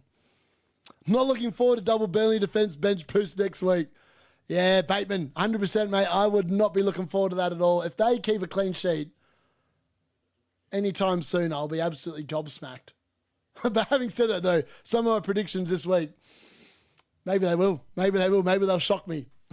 Maybe they'll shock everyone. And no one will play the bench boost thinking that Burnley are going to concede against Sunderland and it's like a 0-0 bore fest. That'd be peak FPL. So knee-jerky, it's hilarious. Michael, my defence was so unlucky. Sells conceded a dodgy pen. De Kuiper lost his... I know. Toasted was out and the Konza red card. Porrell's my only okay player in defence. At least you got the clean sheet from Konza. Like, I would have taken the 5... What was it? The 4 points, 5 points, whatever he got. It's more than my defence got combined. I had Juve, Milinkovic and Collins combined for 3 points from 3 players. That feels bad, doesn't it? And I spent up quite a bit for those 3 players. Oh, it just feels bad. The more I look at it, the more bad I feel for myself. I violated my friend for going 5 at the back, but he had Haaland, Salah, Reindeers and Jerky. He captained Haaland too. Oh, that's rough. I'm losing to my best mate in our head-to-head league as well, which feels unbelievably bad. I'm not going to hear the end of it all week. I'm just not going to open Facebook because that's the only thing he messages me on. I'm going to pretend it didn't happen. Oh, Mount. Oh, Mount. At least he had a shot on target. There was another block there from Arsenal. Well, pretty much same starting 11, but got, Jerky is definitely a rotation risk. 100%. I mean, he came on and scored. I mean, it's just, yeah. Have Arsenal already made a change? All right. Looks like Arsenal are already warming up a sub. So someone might be getting a 1-pointer in a second. Drinking a beer, watching D-Unit and the footy, eating green olives out of the pot. So this is how it feels to be upper class. I love it. That's brilliant. What a great comment. Anybody else on a -16? I tell you what, Bateman, I could be on a -16, honestly. It could be worth it just to fix the team at this point. I mean, why not? Honestly, sometimes taking hits that makes no difference. I wouldn't take anything more than a -16, though, to be fair. Anything more than that feels pretty bad. You'd need all your players to get absolutely mental to justify it.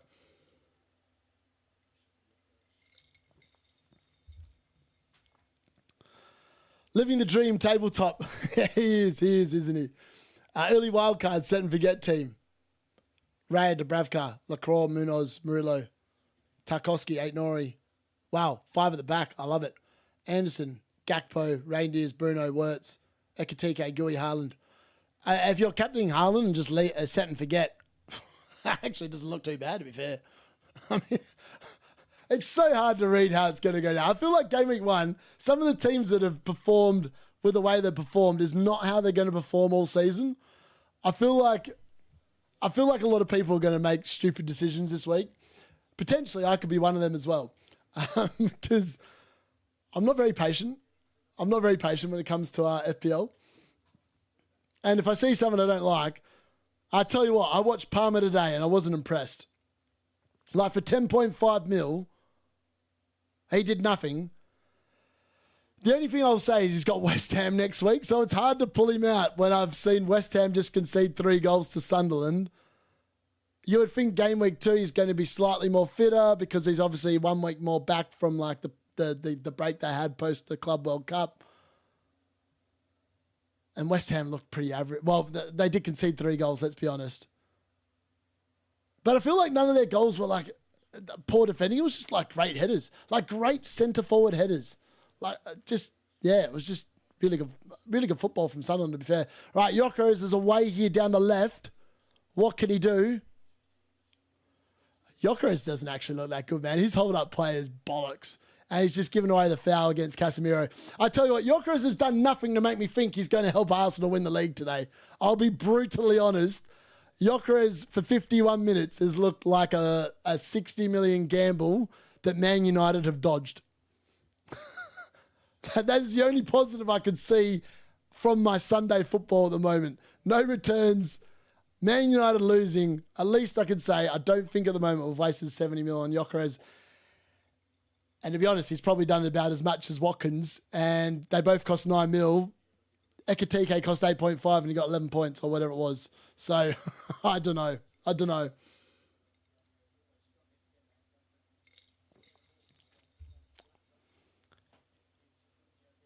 Hell yeah, screaming. Doesn't West Ham do well versus... I mean, West Ham... At the London Stadium, weird things happen. And West Ham are one of them teams where they're either brilliant or they're absolutely crap. So... The unfortunate thing is, quite often they're crap when you expect them to be good, and when they're good, you quite often expect them to be crap. So that's not very helpful. It's not very helpful for making decisions. Let's be honest.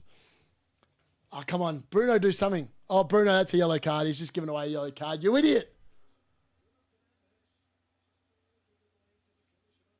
Oh, I can't believe the ref hasn't booked him for that. That was a yellow card all day long. At least he didn't get booked for that. It could have been worse. It could have been down to 1 point, Bruno. How's he not given that as a yellow? It's a yellow card all day long. I would have booked him for that. I would have booked him. That was a yellow card, 100%. Palmer generally stunk the place up. It's crazy, yeah. FFS Jokeres. From the top 4 teams from last season, City the only team that looks dangerous, yeah. A third of Jokeres' goals last season were penalties. Bateman, actually a really interesting stat about Jokeres as well.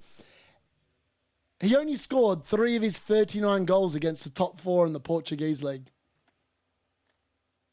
He's the definition of a flat track bully. So I feel like next week against Leeds, he could actually be pretty good.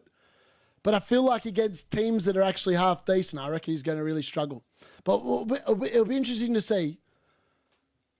Casemiro's gone down holding his leg. He's got a little bit of a limp on. Ironically, United haven't played bad here. And I don't think Arsenal have played well. Here we go. Ahmad is coming on 53 minutes. I said it had to happen.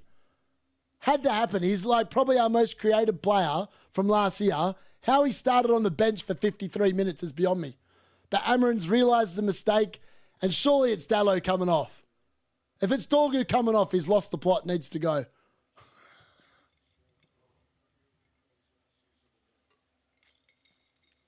Number 2, yeah, it is.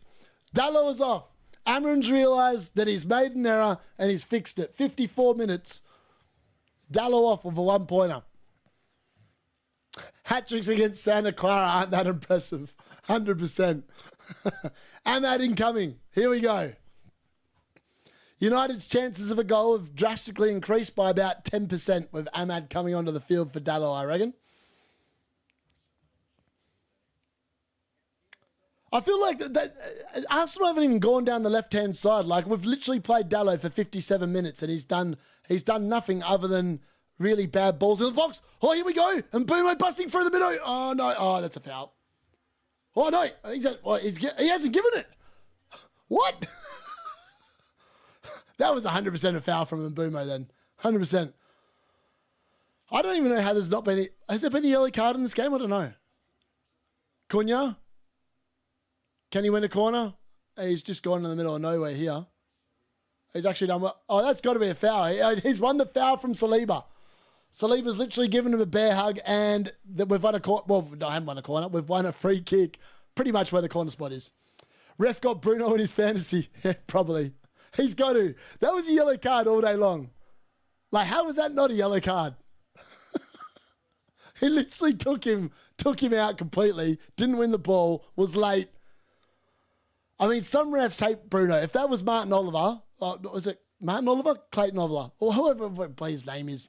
It is Martin Oliver, isn't it? Martin Oliver? Martin Oliver would have booked him. 100%. Probably would have sent him off, to be fair. Martin Oliver hates Bruno with a passion. To be honest, this game has been pretty end-to-end besides that Bindeer Howley. Yep. Calafuri booked earlier on. Yeah, he was. Oh, yeah, that's right. Yeah, there was one yellow card. The only yellow card we've seen. Bruno with the ball in. Raya with an actual good punch. Raya's probably on for 3 bonus at the moment, I'd suggest, if they keep a clean sheet. Here we go. Ahmad. Something always happens with this man. Okay, he's played a bad ball there to Dorgu. But he's got it back. I don't know what Dorgu's like passing it from that side of the field, so I feel like we just he needs to get back on the other side. Cunha's actually looked pretty good this game. Dorgu with a ball, Bruno at the back, and it's out for a goal kick. Classic Old Trafford dodgy refereeing all day long. Mike Oliver. Yes, Mike Oliver. I was like, I felt like Mitchell Oliver. No, Mike Oliver. That's the one. Michael Oliver. He loves a yellow card for Bruno. I swear that he sits there, when he sees that he gets a Man United game, he can almost guarantee Bruno Fernandes yellow card. He can almost guarantee he can put a bet on it because it normally comes in. He just hates him with a passion. Saliba and Odegaard at 10 DC. Bruno 8. Surely Bruno gets another 4 in 33 minutes. Surely. You would expect him to.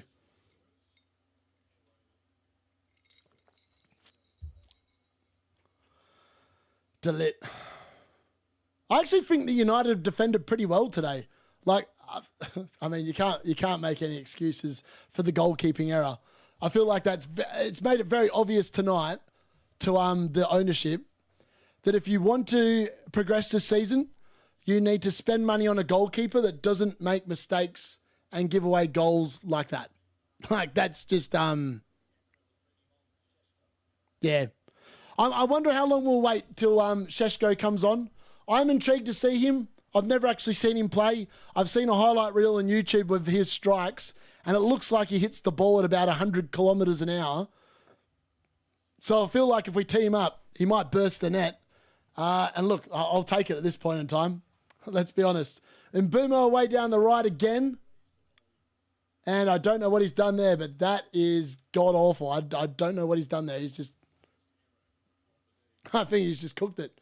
Absolutely cooked it. Mad Wakey is about to come on here. 58 minutes into the game. Well, that makes sense. Martinelli's been absolutely invisible on the left. Like, that's why Dallo was pointless, because it's barely been down there. All right, Saka with a bit of a run here. And Rice with a shot, and it's miles over the bar. Declan Rice hasn't done much in this game either, to be fair. It's been a very weird Arsenal performance. Like, the players you expect from them to do well just haven't done well. And we are going to get 2 changes here, and it's going to be Gyökeres off for Havertz on 1 point. He's going to get off the field before he even gets 2. Oh, that feels bad. 9 million for 1 point. That's unlucky. That's very unlucky. So he's off on 59 minutes and 31 seconds. For anyone watching and owns Gyökeres, off for 1 point. And Martinelli is also going to depart before 60 minutes. He hops off the field on 59 minutes and 42 seconds for Noni Madueke, who makes his competitive debut for Arsenal down the left. I know. How bad is it? Saliba, he better get it. I hope he gets it. I need something. I need 2 points from anywhere at this point. I'll take any returns I can get. Had triple Forest CS wiped out by silly handball. Brentford with toothless. I know. I mean, the Thiago Pickers just got so lucky because, like, Brentford did not look like scoring in that game at all, and then they just got given a gift of a penalty. Sometimes you just got to sit there and go, you hold your hands up and go, that's just unlucky. Like, it's literally unlucky. But I feel like when Forest did concede in games last year, like, because they played the same way every year, same way every game, quite often the goal that they conceded was just rubbish, like just some nonsense like that. Just frustrating, really. And, like, the game was done. Like, it was 3-0, and they concede that as the goal. It's just horrible. So much for my Norgard punt, lol. Zygel, great to see you in the chat, mate.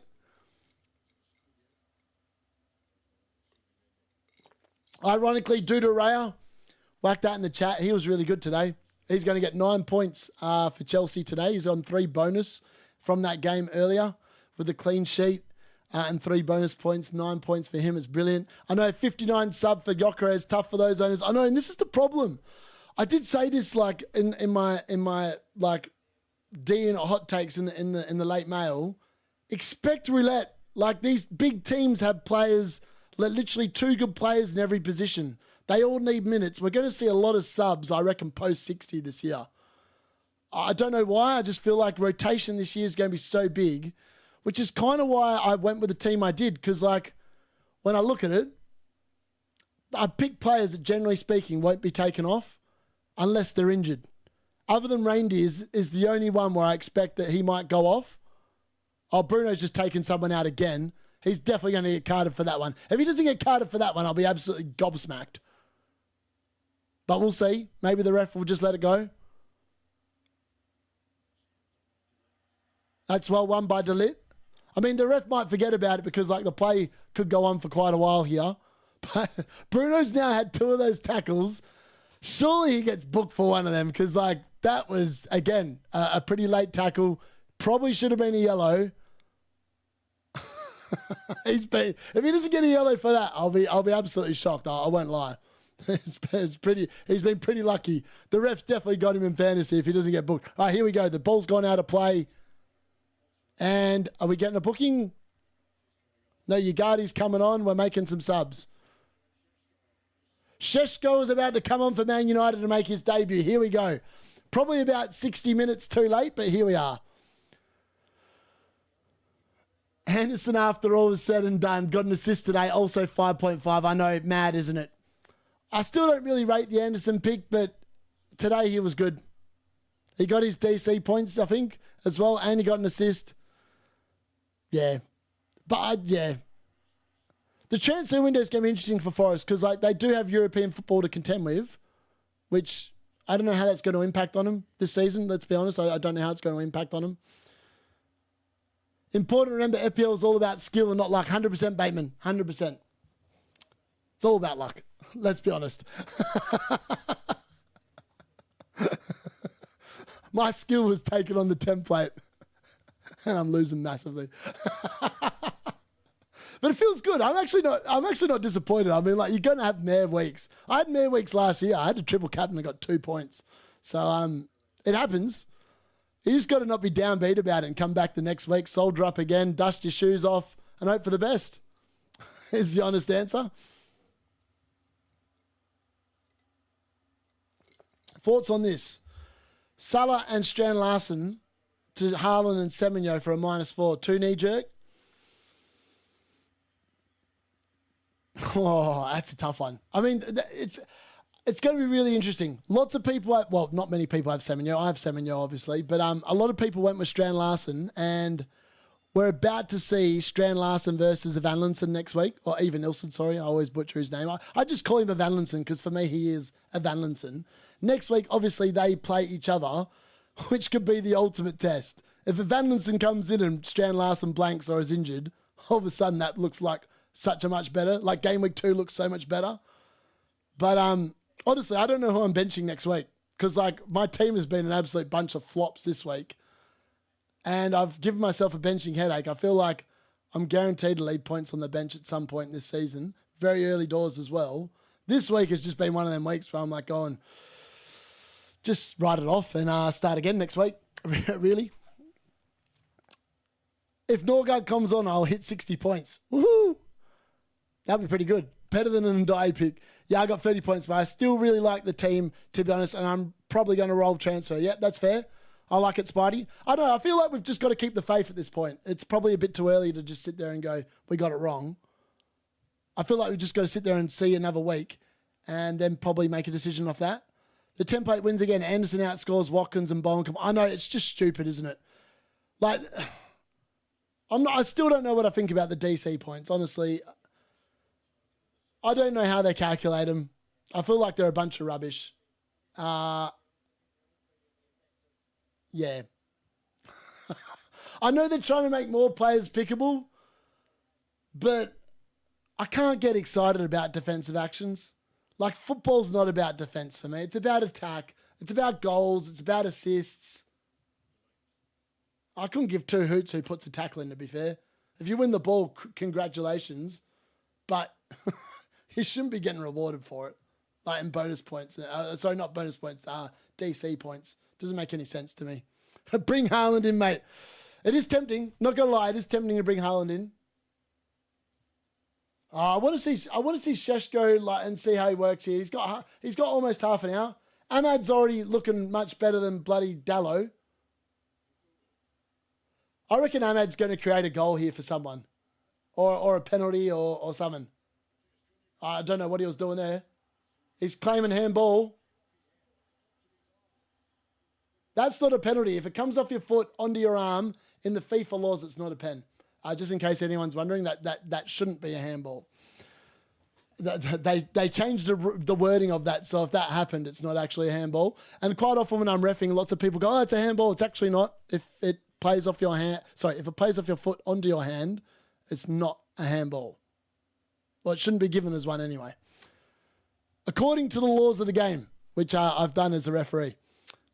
Oh, Cunha with a nice run. Oh, Doggo just bullied off it by Saliba there. Saliba's got to be on 10 DC, surely. And Ugarte has given away a foul there on Madueke. What are we saying in the chat here? Vicario made 4 saves. He got 2 bonus to kudos. Honestly, that is ridiculous, isn't it? How do you get to... the same thing with Reindeers yesterday. You get a goal and assist and you don't get any bonus points. And 8 Nori, who does nothing other than keep a clean sheet, gets a bonus point. Like, make it make sense. Reindeer's man of the match by a country mile and doesn't get any bonus points. I actually think they should just abolish the bonus point system. It's the most stupid system and it doesn't make any sense most of the time. And quite often it's dubious. Like on Friday night, I'm not a Salah owner, so people are going to say you've got an agenda because it's Salah. But no, Gakpo in the first half was clearly man of the match. Like, he set up so many chances for Liverpool. He actually created the most XG, I think, for Liverpool in the first half. Salah scores a goal, does nothing for pretty much 90 minutes, and somehow gets 1 bonus point. Make that make sense. Oh, here we go, Mbumo! Shoot! Oh, mate, get the shot off. Oh, Cunha with an amazing run. The Cunha's looked really good in this game. I'm not going to lie. And Mbumo! Oh, that would have been an entrance. Oh, he went with I don't know what that was, like a kind of overhead kick, but like when he was on the ground. And he made contact with it, pretty good contact. Cunha's looked good. Cunha's ability to dribble with the ball at speed has looked good in this game. And he set up Mbumo, and Mbumo just couldn't get his shot away. And then somehow, I don't know what happened there, but it was a great Great challenge, whatever you want to call it, from Calafiori. And then Gabriel got in the way. And then, and Bruno makes great contact with the overhead, whatever it is, but it's not on target. There we go. That was a bit interesting. I thought we were about to get a goal then, but we didn't. Anderson was on 11 DEFCON. Oh, no way. So Anderson didn't get the two points because he didn't get to 12. Oh, that is rough. Okay, maybe he's not that good of a pick. He did get an assist, I suppose. So he got 5 points. Maybe he'll get 6 because of the fact that they conceded. Footy isn't about defence. Ange, is that you? I'll get him on the blower. Ange? Stuff DC, mate. Just attack. Who cares about defence? FPL used to be about watching the football. Now it's about looking at spreadsheets. I know. I'm not interested in that. I hate looking at spreadsheets. I do the research, obviously, for the content, so I'm not talking bollocks. That's probably the bit I enjoy the least about making the content. But I suppose it's good to have it on screen, so if you want to look at it, it looks pretty. But in reality, yeah, I'm not overly sold. All right, Arsenal are about to get a couple of clean sheets here. I think a few players are about to go off and get the clean sheet points and not worry about conceding, which might be White. Yeah, it looks like Ben White's about to go off here for Timber. And Lewis Skelly is coming on for Calafiori, I'm going to guess. Not 100% sure. I feel like, yeah, White's definitely off for Timber. So he's got the clean sheet locked. Nice for White owners. I did say White was a good pick. I actually thought Timber would start instead of White, but apparently White's now earned back the starting spot. And Calafiori is off with the goal and a clean sheet and probably the 3 bonus. Calafiori on track for a 14-pointer game week 1. Arsenal defence, man. They know how to keep a clean sheet, don't they? Let's be honest. They know how to keep a clean sheet. I'll give them that. Reindeers did get a yellow, which is... I know, but like... Other people got yellow cards that are in the bonus points this week. I don't feel like it should have been that much of a nerf. Like, he still scored a goal and an assist. I don't recall that being such a problem last year. It is weird. I'll admit, it is weird. All right, Havertz down the right here. I feel like Arsenal have literally created nothing other than that goal, to be honest. Like, they literally have done nothing this game. It's been a very, very boring 1-0 to the Arsenal. Let's be honest, 1-0 to the Arsenal. 72 minutes gone now. Next week I might, well, actually the next time I do a watch along, I might actually see if I can get the timer on the screen for like how long the game has been going to hopefully help with that. Because I'm kind of have to, I did have the on for the deadline, but I feel like potentially there is a way of actually getting it to count up. I just don't know what I'm going to do at half time or like what we do when there's injury time or whatever. I have to look into that and see if it's possible. I mean, they must be able to do it because Goldbridge does it on the watch along, so potentially I can do it as well, so why not? All right, Bruno's definitely got another DC there. He just won the ball back. I assume that's an interception. Cunha looks good every time he gets on the ball. He's probably been our best player. Dorgan with a ball in, and boom, over header. Oh, it's a save from Raya. Oh, Bruno in the box. Seshko with it. Oh, it's gone wide. Oh, United. And Bumo's actually looked pretty good as well. Cunha and Mbumo have looked good. Not going to lie, they've looked good. Come on, Norgard. Yeah. Bloody DCs, I agree. Oh, yeah, I forgot it's 12. Ahmad tackled Mbumo. He did. Anderson could have timed with reindeers. He could have with a DC, but he didn't, thankfully. Card's got that one right as well. Come on, Norgard. Proves how broken the BPS is. If Anderson had gotten another tackle, he would have got like 3 extra points. I know, it's so stupid, isn't it? I understand last year it was more biased towards attackers and it needed to be changed. But they've changed it and they've added this DC rubbish. I don't know, man. I just... You want to watch games to see goals. And now I feel like we're watching games to see who puts a tackle in, who wins the ball back. I don't think FPL's ever been about that, like in its history. And I obviously haven't played it for that long, but I just don't think that's exciting way to play. That's just my honest opinion. I feel like that's very AI driven and whatever. Mark Summons has absolutely bottled it. I'm not going to lie. He's absolutely bottled it by putting it in. Yeah.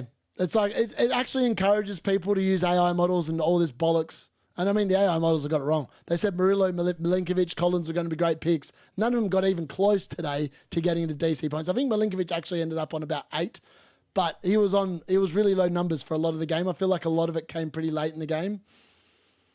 Came to see reaction on when Boomer hit all. Thank you, Bull Jib. Balls. Sheshko hasn't done much, to be fair, since he's been on. Maybe that's why he didn't start. Chibiyi's racing horse anyway, though. Yeah, exactly. CBIT. It's a horse I don't want to back. That's why I ended up with reindeers instead of Anderson. Oh, come on, Cunha. Driving him. Cunha's definitely been our best player today by a country mile. I mean, he ran into nowhere then. Shaw's about to give away a yellow card here. No, he didn't.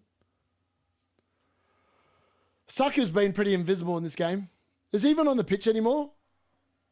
He's not even on the pitch, is he? I've missed Saka going off the field, haven't I? Is Saka on the field? Can anyone confirm? Oh, he is. I just seen him. All good. I answered my own question. Saka has not been in this game at all either. I've literally picked a bunch of players that have had really bad weeks. Like invisible players. Like completely invisible.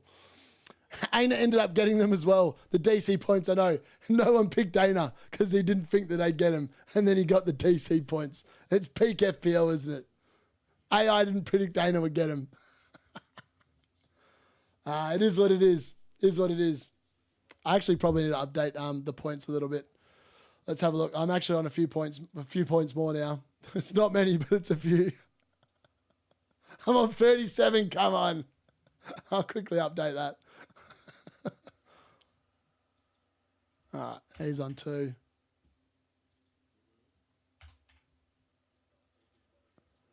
I just want something. Give me a return. Someone do something. I feel like, yeah, this game, I feel like this game is definitely going to end like 1-0. Man United, Amarin. This is the problem. He's going to be under pressure straight off the bat because of the fact they've lost game week 1. Now they go to Fulham, and that's always a tricky game. There's not many goals between Man United and Fulham over the last couple of years, and we've got exceptionally lucky against them the last couple of seasons with some weird and dodgy results. Harry Maguire's coming on to go up front. Here it is. Slabhead's going to get the equaliser. 100%. Good old Slabhead. If you need a goal, send on the slab. Saka, please score. I need something. I need a miracle at this point. They prefer they pander the analytic players when 90% of us are not interested in analytics. Exactly. United deserved the result today. I mean, there's still time. We've still got 13 minutes, but it's looking less and less likely. This is the kind of game that Arsenal like playing now. To be honest, DC points didn't influence any of my picks, and I don't think they will, mostly because I still haven't got a clue how they work. Ahmad into the box, driving run, Sheshko! Oh, no, I didn't quite fall that way.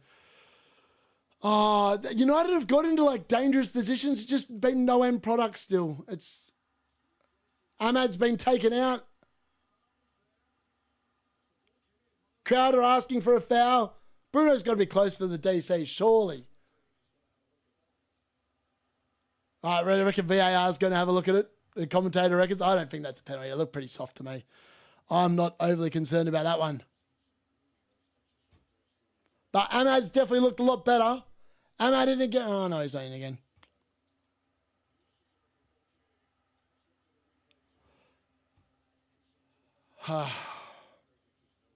Ahmad just looks so much better than bloody Dallo. Like, stuff looks like it's going to happen. 37 points. I'm not going to crack 40 points this week. That just feels miserable. That feels so miserable. What a start. Last year I got 82 points in game week 1. And this year I'm getting 37. That feels bad, man. It feels bad. It's nothing. He's not fouled. That's not a foul. It's not a foul. Hate football. Did I miss Bruno sub off? No, Bruno has not gone off. Have United scored yet? No. Bruno is still on. Cheers screaming, probably because he's hugging the touchline.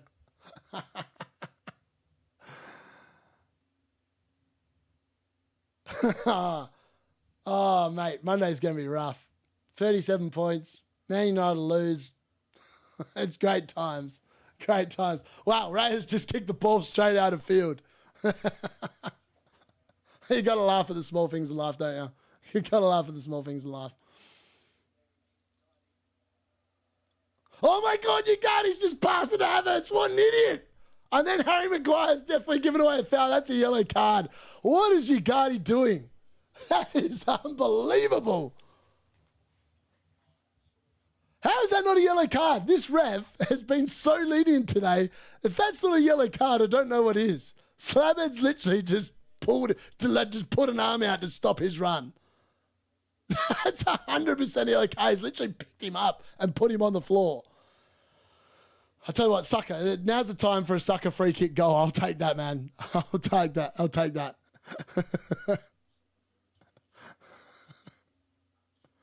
Sipal, I know. I'm glad that people are getting some laughter out of this. I don't feel like this team can perform this poorly again. Like as if one player of 15 returns. No, two. Sorry, two. I keep forgetting about Gakpo. I keep thinking he's Wirtz, and Wirtz didn't return either. But I actually had Gakpo instead. So I've had 2 returns from players that I didn't expect. Those were the 2 where I expected them not to return. And everyone that I thought would return has done nothing. It's been one of them days, one of them weeks. You get them occasionally. It's going to make for great content this week. People are going to take the piss out of me. But I'm here for it. I don't mind it. By all means, tell me how crap my team is. I'll love it. I'll love it.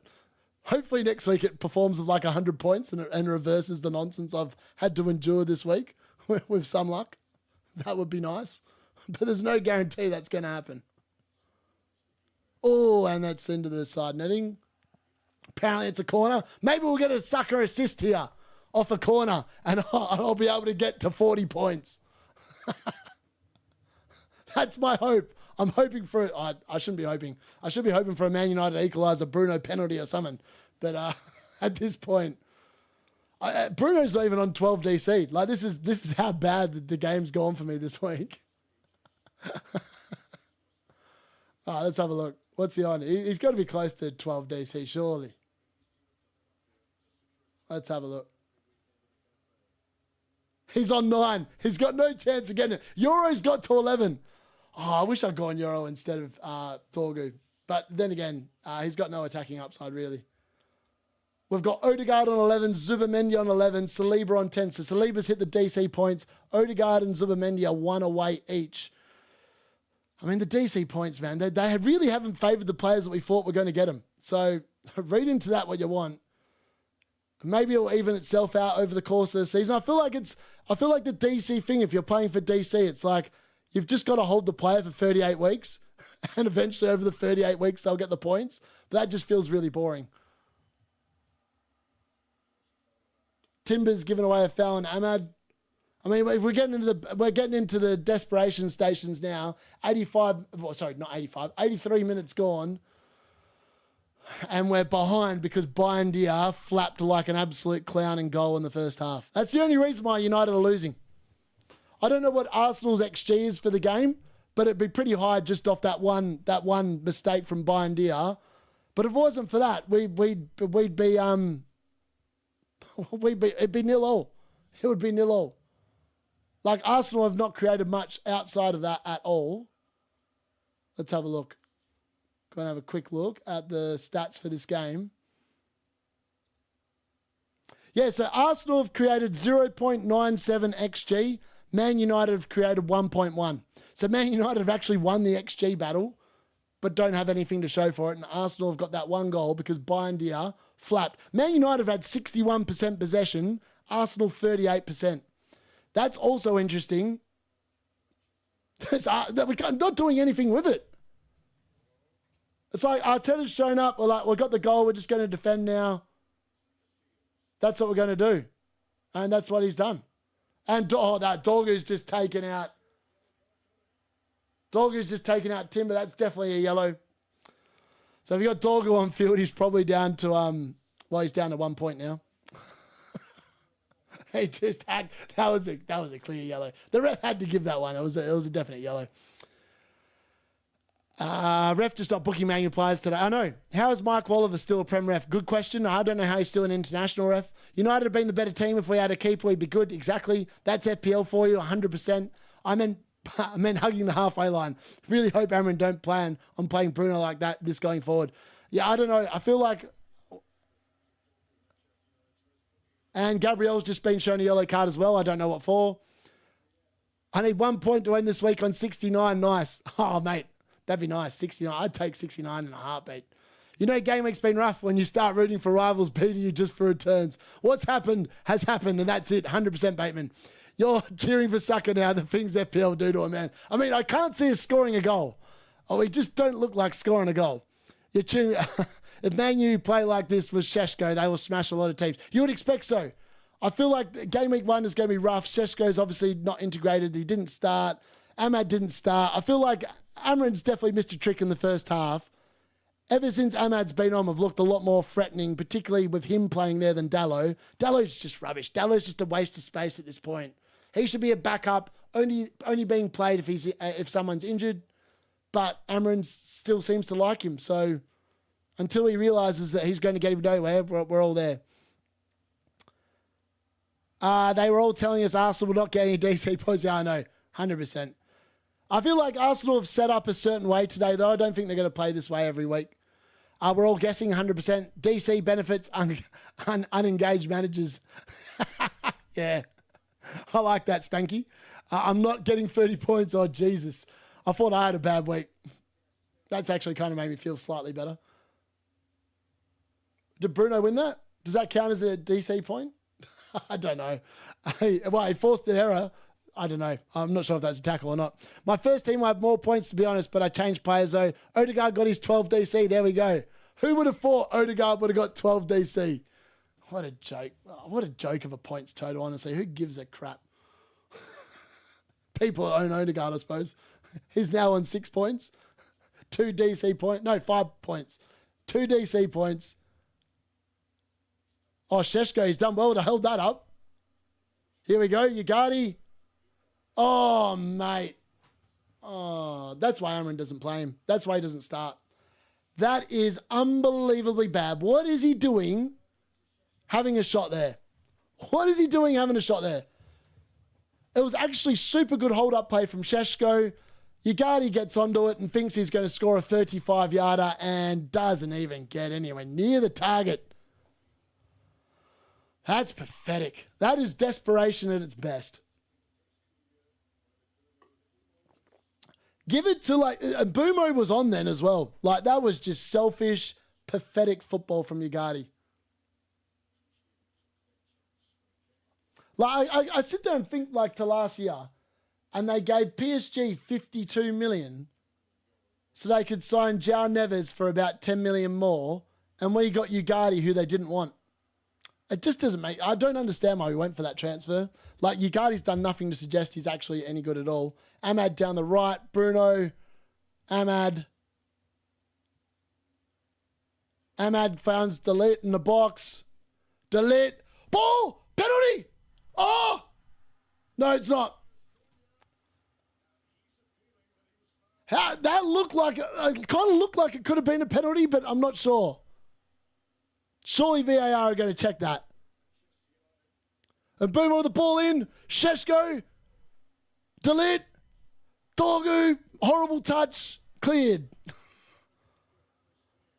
Arsenal are definitely inviting the pressure here. I mean, it looked like a foul, but I'm not sure. I'd have to see the replay. At first look, it looked like a foul. VAR surely have checked it. Euro again with another tackle and a good tackle. If United had kept the clean sheet, I think Euro will be on 9 points.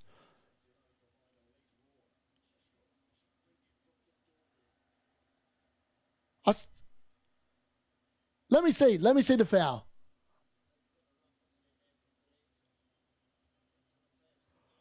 I've just seen the replay.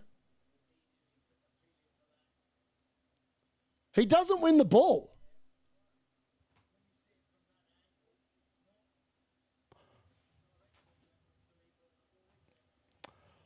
I'm unsure. I feel like that could have been given as a pen. He definitely didn't win the ball. It's taken Cunha out. I don't know. I honestly don't know a VAR. After I watched them rule out the Eze goal, I honestly just don't understand that system. The reasoning they gave for ruling out the Eze goal, he was too close to the wall. I don't understand it, one. I want to know what the chat think. If anyone saw the Eze goal against Chelsea, I feel like VAR just owned Sanchez and they didn't want him to concede. That's all I can put it down to. There's 6 minutes of injury time. We've just ticked over 90 minutes. I don't know. I feel like, I don't know. That's probably my United bias coming through. It probably wasn't a pen, but I mean, he didn't win the ball and he definitely made contact with Cunha. I don't know. I probably wouldn't have given it. If I was a ref, I probably wouldn't have given it either, so I can't say anything. The fans didn't even get to nick the ball. Yep. Man, you're battering them now. Yep, no pen. VAR not checking that. Apparently, they did. Mr. Experience. Rice, Zubimendi, Odegaard, Marino. Is that the best central midfield with the most depth in world football? It could be Ploughboy. I don't know. I mean, it's pretty... Like, Arsenal have defended pretty well, to be fair. Saka! I kind of wish that went in. Just to get me to 40 points. Oh, what's the game done to me? It's because I've had such a bad week. I reckon that was going 5 meters over the bar anyway, so I don't think it would have mattered if it wasn't blocked by Delita or not anyway. All right, so the handball is a pen, but wiping a player out from the back isn't. Yeah, make it make sense. I do think that Forest were exceptionally unlucky to concede that penalty. As I said, I think VAR this week have had an absolute mare. I don't understand how the Eze goal was ruled out. I don't understand how Forest conceded a pen. And honestly, that one there, I hate to say it probably looked like a pen. Like with what VAR have intervened with this weekend, it was more a foul than not a foul, let's be honest. That's got to be a foul on Mbumo as well, surely. And that's another yellow card. It's a yellow card for Lewis Skelly this time. Gravenberch, McAllister, Wirtz as Miles clear with Sobozai, Endo and Curtis Jones on the bench. Yeah, I feel like Arsenal, Liverpool in game week 3 is going to be interesting. It's going to be an interesting watch. I'm going to be interested to see what that watch is. Eze's free kick goal was ruled out because of a foul by Gahey. Nah, apparently Bateman, they ruled it out because he was too close to the wall. That was the official wording that I saw at the end of the game when I was watching the live coverage. That's what they said anyway. I don't know if that's what they gave in the game. I don't know what the referee actually said, but apparently that's what they were talking about at the end of the game. Zubimendi and Rice have been immense. Yeah, they've been quality. I would agree. Ploughboy, yeah, the Liverpool Central is a good call. Maguire's now become a centre forward. We'd love to see it. Ugardi has given away a foul. Arsenal will milk another minute here with Havertz lying on the floor.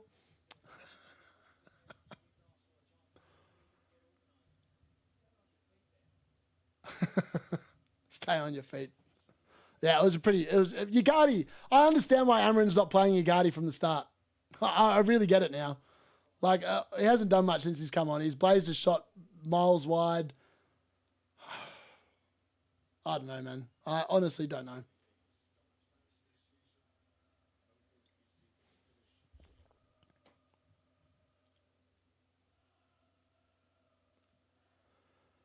This is definitely 1-0 Arsenal now. Unless there's some sort of miraculous nonsense. That's got to be a foul, surely, on Ahmad. It is. Ref literally said Gilly was less than one. Yeah, exactly. I said, I thought it was ruled out because it was 1 meter. I thought it was too close. That is the biggest pile of nonsense, honestly. I've never, ever seen that given by VAR before. Like, it's like they've just made it up today. I know the rules say that they can't be within a percentage of the wall. I've never, ever seen that given, and I can guarantee you, if you look at the majority of free kicks in the league, there's always someone standing about that distance from the wall. So why do they not do that every single time? I don't know. I just feel like it was very dubious. It was a very, I don't know. For me, that's a goal all day long. I don't think there was much in it. VAR. Apparently, people were whispering that there was going to be more penalties this weekend for exactly what we just saw on screen then. People like doing a little bit of shirt pulling, a little bit of tugging, or a little bit of pushing, and we've seen none of it. So that was all bollocks. Delete with a header and Raya with another save. Raya's got to be on the 3 bonus, I reckon. He's got to be on the 3 bonus. He's probably been up there with. We'll have to wait and see how it looks. Sucker's just going to take us into the corner, surely. Sucker with the ball! Oh, he could have got an assist, but old mate's cooked it at the back stick. Nonny Madwakey cannot get the header away. Sucker with some actual brilliant play then. I mean, that would have got me to 40 points. But it didn't, alas. We need a foul here and just a bit of magic, really, at this point. Oh, mate. Arsenal have done this well. They've seen the game out really well. Are they going to give us time to boot the ball upfield? I feel like this ref is liking United today, so Bruno just needs to send a film. Oh, no, that's it. 1-0. We've lost 1-0. Brilliant. Fantastic. What a weekend of football. Man United lose 1-0. My team gets 37 points. I have 2 players out of 15 return. It's going to be a long season. It's going to be a long season. 37 all out game week 1. I think that is my worst game week 1 in the history of playing the game. After finishing 4,881, I'm going to start the season about 7 million. I don't think I've ever had a rank of 7 million before, ever. It's going to be a long climb to the top, boys. I'm going to be like 80 points off the leader after game week 1. But the good news is, I think last year's winner actually had about the same amount of points game week 1. So just because you have a crap game week 1 is not a reason to completely overreact and go, crap, the season's over, I'm done.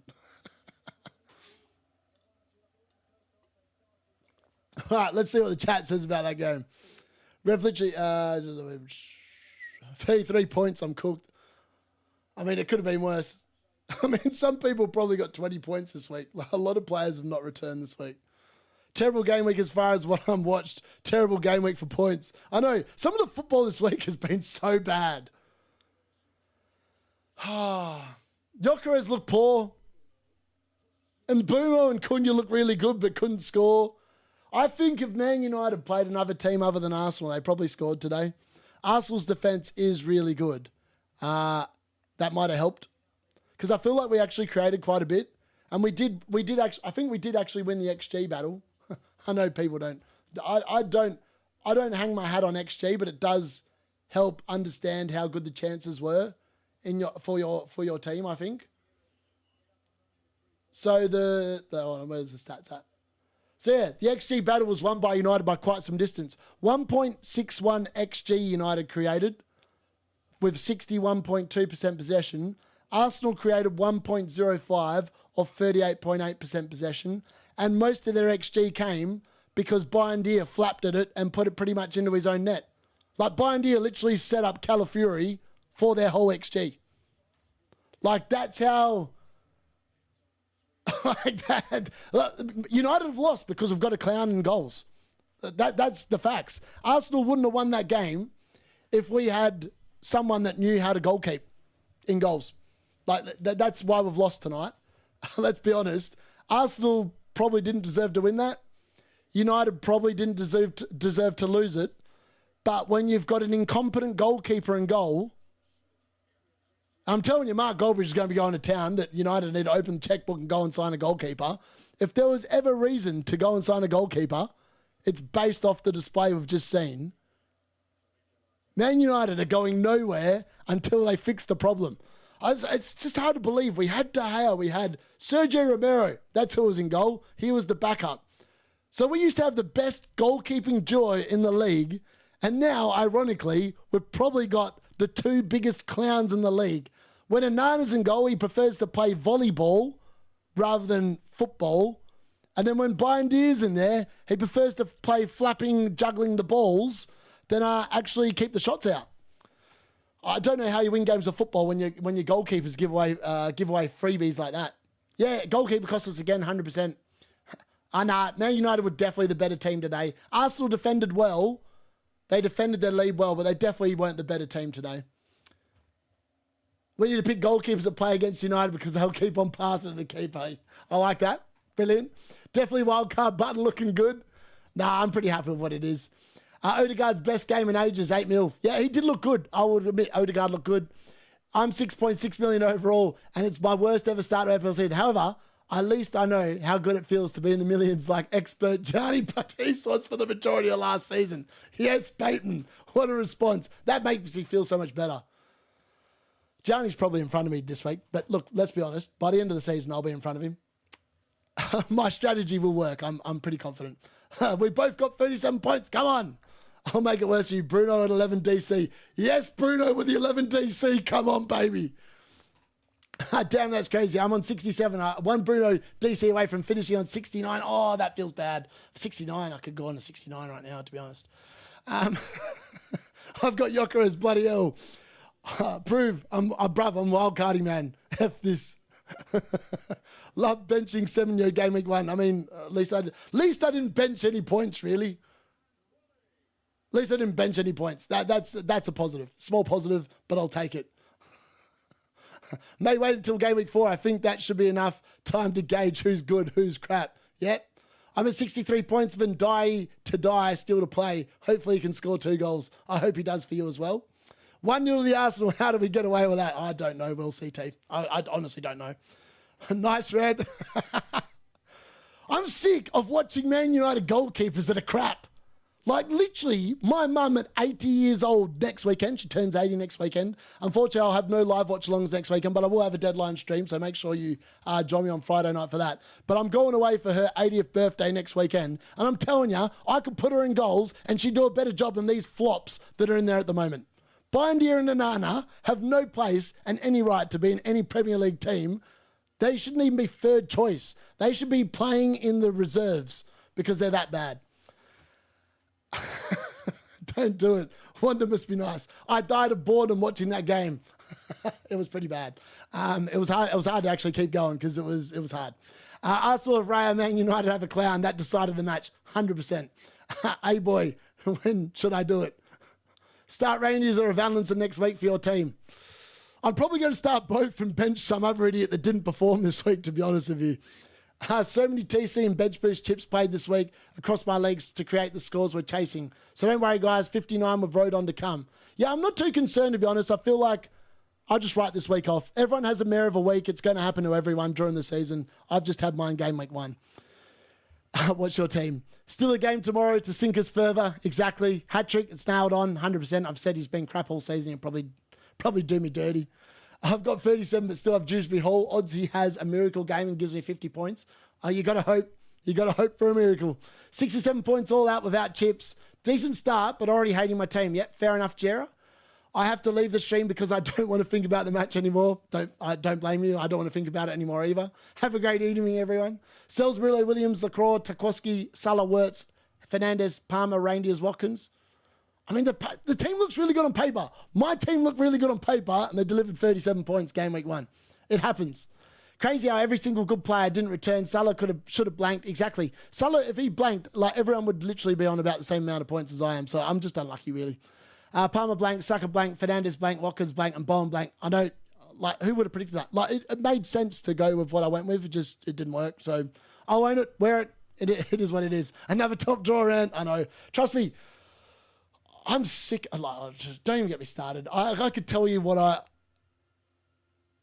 I could tell you that we've signed players that baffle my brain why we signed them. Like, I look at our team now, and we're trying to sell Anthony, right? He's quite happy getting paid his £150,000 a week. Sancho didn't want to go to Chelsea because he wasn't getting paid enough. So what did he do? I'm going to go back to Man United. They're going to pay me £250,000. I don't care about playing football. I just want to get paid. He does not give two hoots where he ends up. AS Roma want to pay 20 mil. Why the hell would you pay 20 mil for the last year of someone's contract? I think that Sancho will be quite happy to waste away for a year, get £250,000 a week and not play football. He does not care about football. He just cares about money, that man. At least Rashford actually decided to go and he's gone. Wish him all the luck in the world. I don't know. I just feel like the decisions getting made just don't make any sense to me.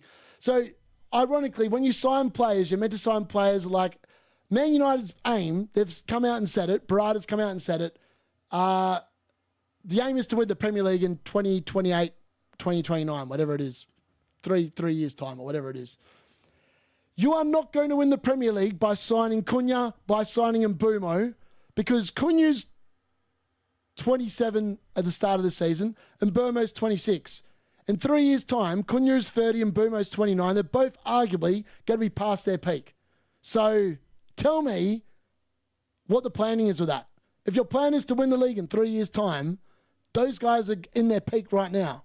They've literally bought them thinking they're going to win the league now, which they've admitted they're not. So why are you... I understand they're good players, right? I'm not criticising the signings per se, but where is the plan? Man United have not had a plan since Fergie left. We've literally signed players because they look shiny, they look good, and then they come here because there's no coherent plan. We change the manager every 18 months. The management of this club has gone so far downhill, it's disgraceful. Nah, don't waste it. Yeah, could even do game week 7 or 13. Cry ball Man United. Apart from Haaland, he didn't blank. Yep. Game week 7, then probably, mate, because I want to go early. Fair.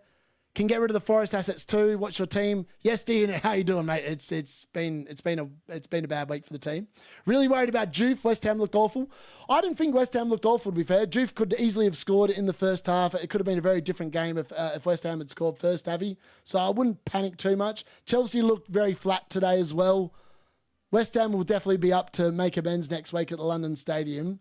Wouldn't put it past them actually winning that game. Sanchez, Tarkowski, Murillo, Juve, Richards, Dubravka, Esteve, Palmer, Saka, Gakpo, Sarr, Bruno, Watkins, Strand, Larson, Bowen. I mean, the team looks really good on paper, to be fair. Especially game week 2. FPL's just luck. Honestly, it's just luck. I could sit there and say that my team looked really good on paper this week, got 37 points. Other teams that I see like with stupid amounts of points this week, I wouldn't have picked those players because I just didn't think they were going to be any good, but they were good this week. You can only ever do what luck tells you, and sometimes the luck's with you and sometimes it's not. It's important to remember that. Still have fun doing it. I'm still having fun doing it. You won't see me moping. It's just unfortunate. It's good for content, actually. 37 points. Come and listen to me talk.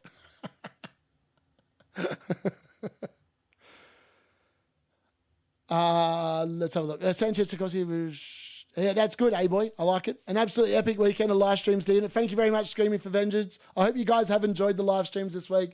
Hopefully you've enjoyed the watch-alongs. Unfortunately, the watch-alongs won't be back until game week 3, but then they'll be back on the Saturday and most likely Sunday. So keep your eyes out for that.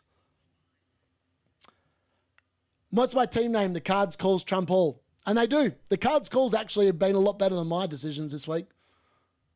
If I'd actually followed the card, I would have been probably on about 60 points. I would have had Haaland in my team, would have had him captain, but I didn't listen. I think Sancho wants a payoff to go to Italy. 100% Bateman, 100%. Club India Curry, like it. All right, mine's Dagston and Forget. I'm in the league. Might see you around the table. Love it. Cheers. Man United fans is crying. Yeah, we'll be fine. We're used to losing, so it's par for the norm. We lost 15 times in the league or whatever it was last year. So it was a very normal feeling. I actually thought we played half decent. We didn't deserve to lose today, whereas last year we deserved to lose most of those games. I feel like Arsenal definitely got away with the fact that Bindy is a crap goalkeeper. Dead on regarding Sancho. Sick of this United virus. We need the Rice, Rodri type players, not these 80 million FPL players. 100%. Play Tom Heaton in goal and tell the other two clowns they won't play again until they leave. 100% Peter. That's what they need to do. No Salah, no chips, 80 points. Weekend, your team has done very well. I feel like there was definitely a world where this team performs much better than it did this week. We'll play double Nottingham or Burnley next week. It depends on whether Eze leaves Crystal Palace or not. Potentially, I could go for double Forest again. This is why I don't like double defence, because when that penalty got given, all of a sudden my 12 points became 4, which felt really bad. Ironically, if I'd gone for someone else, probably wouldn't have made much difference. I was thinking about going Kukurea, and maybe I would have got an extra 4 points because he did keep a clean sheet, but yeah, it is what it is. Can't go back and turn back the clock, so move on. By the way, Dorgu, a hidden gem. Yeah, Dorgu will be great. I think Dorgu next week will be playing on field. I don't know who's going on the bench yet. I'll have to work that out later in the week. But Dorgu will definitely be starting against Fulham. I think he's probably a pretty good solid pick to early doors for next week. Nice stream, thanks. Thank you, VJ. I really enjoyed the match. We looked much better. Just one mistake from clown number 2. Yeah, exactly, Tiger Twain. The Twitter warriors going to come out and start slandering Amron. Of course. I won't slander him. I actually think that they played all right. Like, we didn't play bad, but this is the problem. Man United lose, there's an overreaction, and then the manager's under pressure, and then guess what? 5 games later, he's sacked. That's essentially what happens. It's a Man United through and through for about the last 10 years. I've been there. The one thing I will say, the writing was on the wall for Eric Ten Hag when he won the FA Cup. They should have sacked him then, like they did with Louis van Gaal back in the day for Mourinho, but they didn't. They balls it up. Ineos, just had no balls, couldn't follow through with it. So, yeah, it is what it is. But we go with it. Thank God I didn't go for that triple Forest defence. I know you would have been so pissed off. I was pretty pissed off with double defence, especially with Collins as well. It was just a mare of a game for me. Not even anywhere near close to DC points in that game either. Would you get rid of Wan-Bissaka or Bowen this week? Probably Wan-Bissaka. I feel like Bowen's more chance of returning than Wan-Bissaka. Nearly 2 a.m. in WA right now. I know, as Europeans appreciate the content tonight. Respect D. Thanks very much, mate. Yeah, it is closing in on 2 a.m. It's 1:40 in the morning now. I'll probably need to wrap this up pretty soon. I took out Verts for Semenyo Forts. I don't mind it, Tiger and Goon, if I'm being brutally honest. Semenyo's going to rise in price probably tonight, maybe tomorrow. Who knows with the way FPL works. Good stuff, man. Glad I went with Haaland. Oh, I'm glad you went with Haaland as well, Leif. Good stuff. Defence lost multiple clean sheets at the last minute. But that's FPL, baby. It is, 100%. Happy anyways, sitting at 58. That's a good start, mate. I feel like it's going to be a fairly, on average, a pretty low-scoring game week. I'm going to be below the average, which I think I did 3 times in the whole 38 weeks last year. I'll admit, I didn't expect to do it in game week 1. I actually thought this team was a lot better on paper. I still am. I will admit, I'm in a little bit disbelief. 2 out of 15 players returned. That's pretty bad.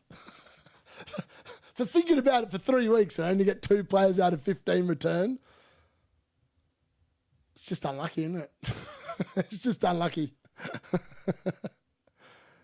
Nico Williams was on 2 bonus before that goal. I know. This is what I'm talking about. It's peak FPL, isn't it? The late clean sheet wipeouts, the dubious penalties, the goals ruled out because someone's standing too close to a wall, pens not given, goals ruled out for who knows what, because VAR had Sanchez in goal. I don't know. I'm making that up, but it wouldn't surprise me, to be fair. Plan was always Bowen for the first 3 game weeks and then switch to Mateta. I like that. That's actually a really good thing. Got to go. Good stream. Thank you very much. 33 points. Also, F the DC, lol. I agree. F the DC. Yeah. Brilliant. Yeah, it's 1:40 in Perth, man. I'm off to bed. I need to try and get some sleep. I've got to work tomorrow morning. So it is what it is. What to do about Gooey? He didn't play and Sunderland Ford's got goals. Yeah, I think he's probably starting on the bench for a while, if I'm being brutally honest. As I said, I wouldn't be picking any of them picks, and I'm glad I didn't. I am legitimately shocked that Sunderland won 3-0. I'm not even going to lie. I'm legitimately shocked that Sunderland won 3-0.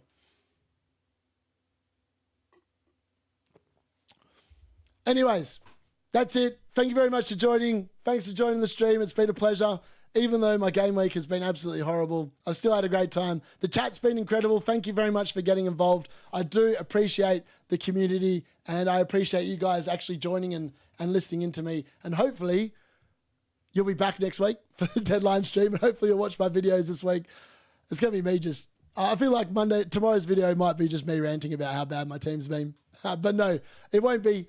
I think I'll just be basically saying, you know, that's FPL. Sometimes it goes for you, sometimes it doesn't. Don't overreact. Don't be just making mad transfers. Don't press the wildcard button. Have a little bit of faith. I'm going to sit there and try and have a little bit of faith for my team, but I might be open to a -4 this week. I'll talk you through that tomorrow in my video.